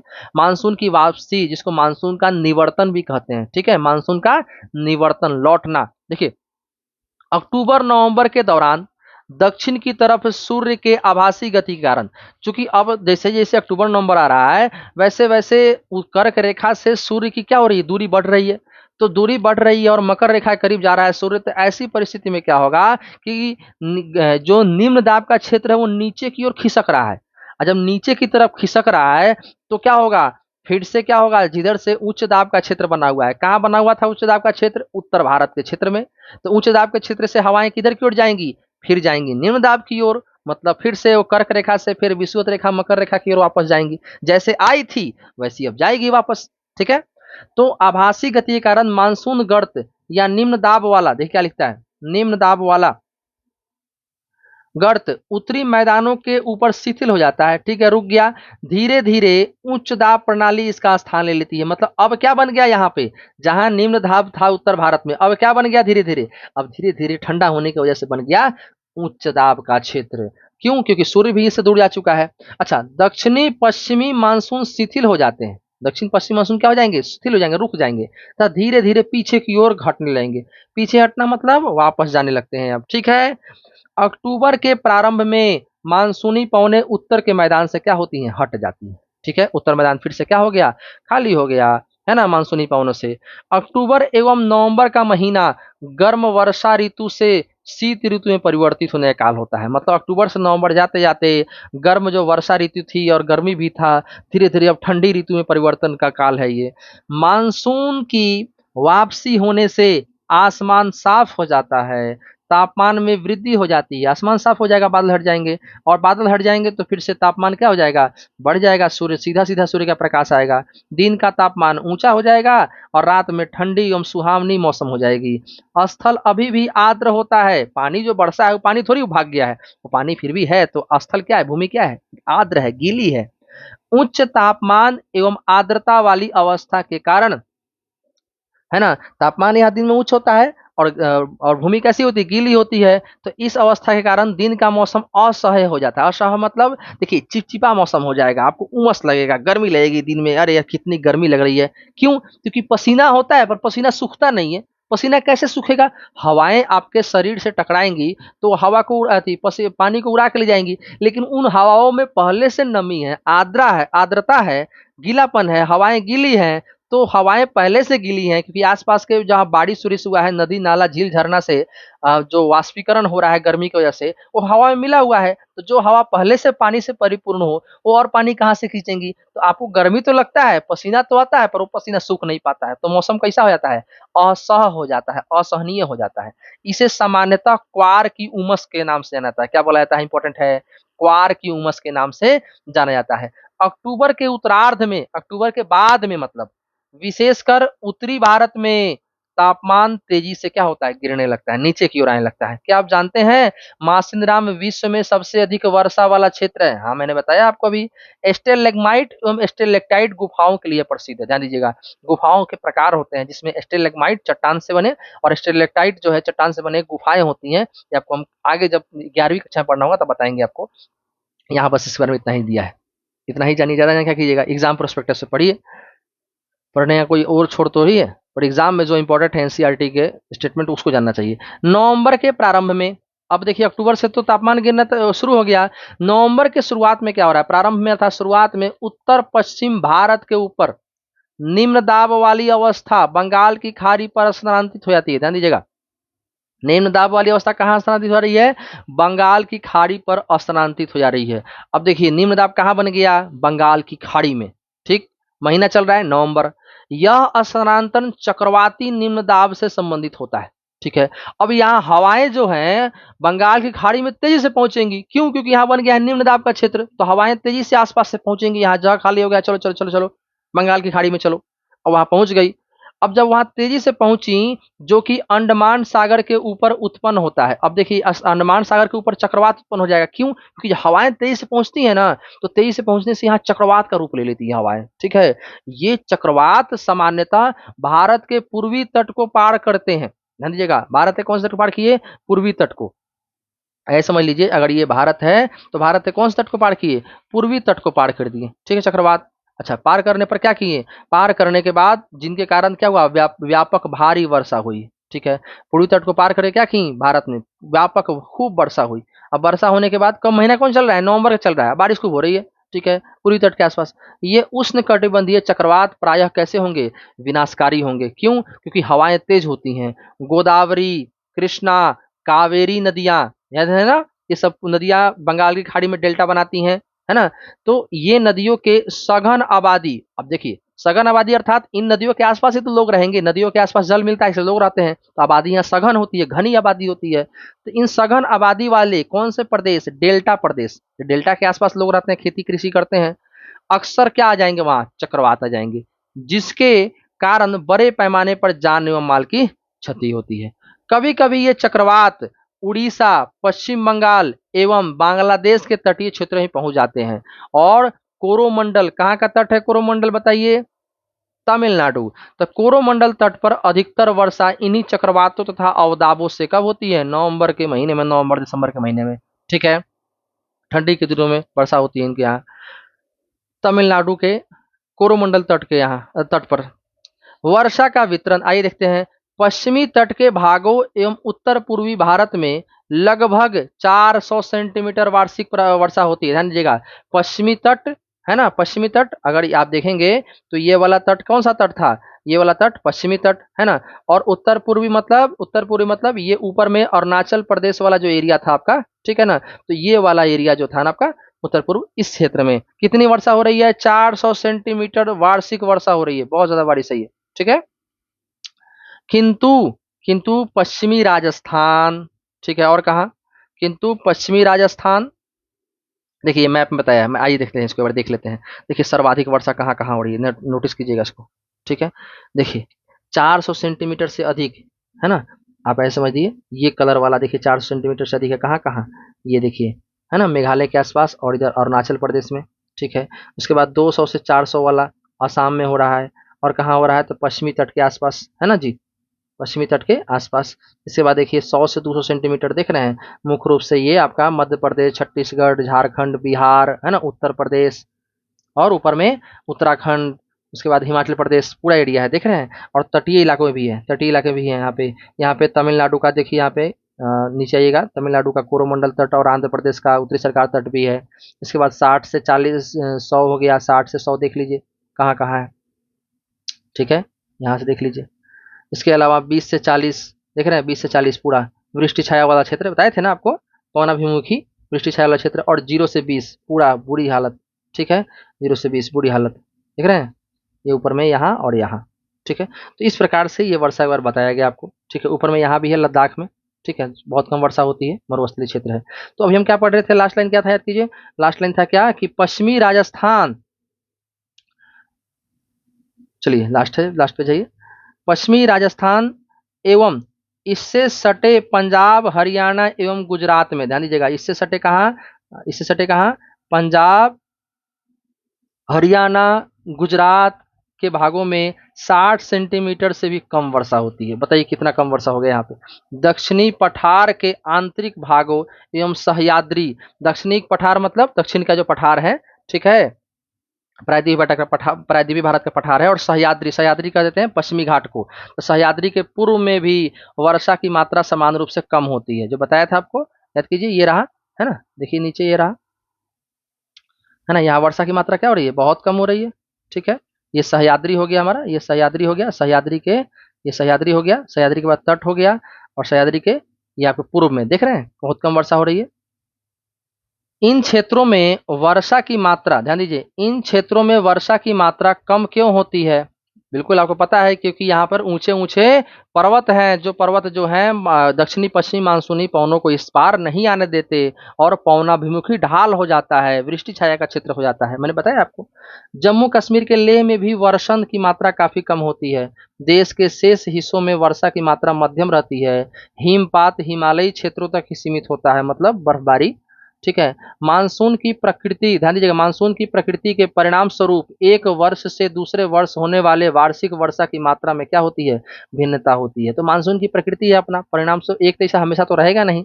वर्षा की विषमता, और मतलब अलग अलग हर जगह अलग अलग प्रकार से वर्षा होने के कारण निम्न वर्षा वाले क्षेत्र जैसे राजस्थान कम वर्षा, गुजरात निम्न वर्षा कम वर्षा कुछ भाग, तथा पश्चिमी घाटों के वृष्टि छाया प्रदेश में अधिक पाई जाती है ना।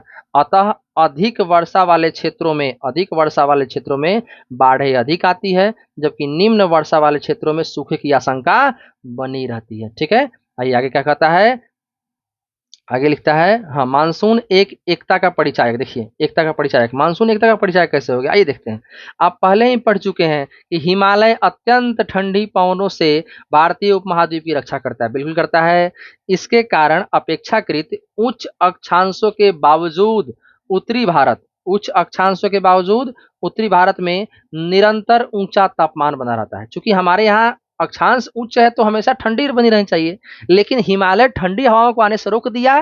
ठीक है, तो हमारे यहाँ क्या रहा, तापमान ऊंचा बना रह गया। ठीक है, इसी प्रकार प्रायद्वीपीय पठार में तीनों ओर से समुद्र के प्रभाव के कारण न तो अधिक गर्मी पड़ती है और न अधिक सर्दी पड़ती है।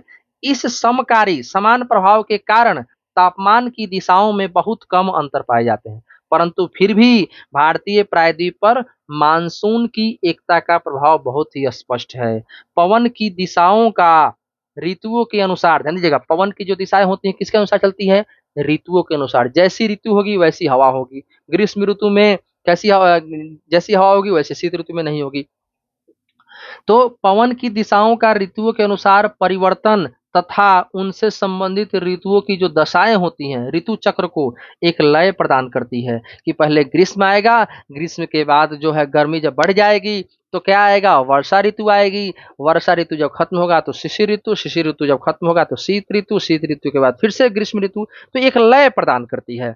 वर्षा की अनिश्चितताएं तथा उसका असमान वितरण मानसून का एक क्या है, विशिष्ट लक्षण है, स्पेशल लक्षण है। ठीक है, संपूर्ण भारतीय भूदृश्य, ध्यान दीजिएगा, जो संपूर्ण भारत है जब उसका देखिएगा भूदृश्य, इसके जीव तथा वनस्पति, इसका कृषि चक्र भारत का, मानव जीवन तथा उनके त्योहार उत्सव सभी इस मानसून के लय के चारों ओर घूम रहे हैं। मतलब मानसून आने से सब में बहार आ जाता है, गर्मी से राहत मिल जाती है।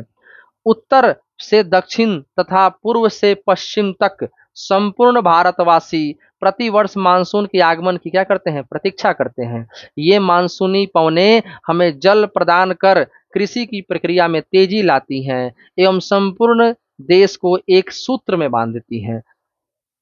नदी घाटियां जो इन जलों का संवहन करती हैं उन्हें भी एक नदी घाटी इकाई का नाम दिया जाता है। किसके कारण, इन मानसूनी हवाओं के कारण, मानसून के कारण। तो बेसिकली यहाँ आपका चैप्टर समाप्त होता है। बहुत बहुत बधाई आपको। ठीक है, और ये चैप्टर सबसे लंबा था अभी तक क्लास 9th में। और अभी तक हमारे चैनल को सब्सक्राइब कीजिए, वीडियो को लाइक कीजिए, शेयर कीजिए, और कोई भी डाउट हो उसे कमेंट में लिखिए, मैं निश्चित ही रिप्लाई दूंगा। बहुत बहुत धन्यवाद।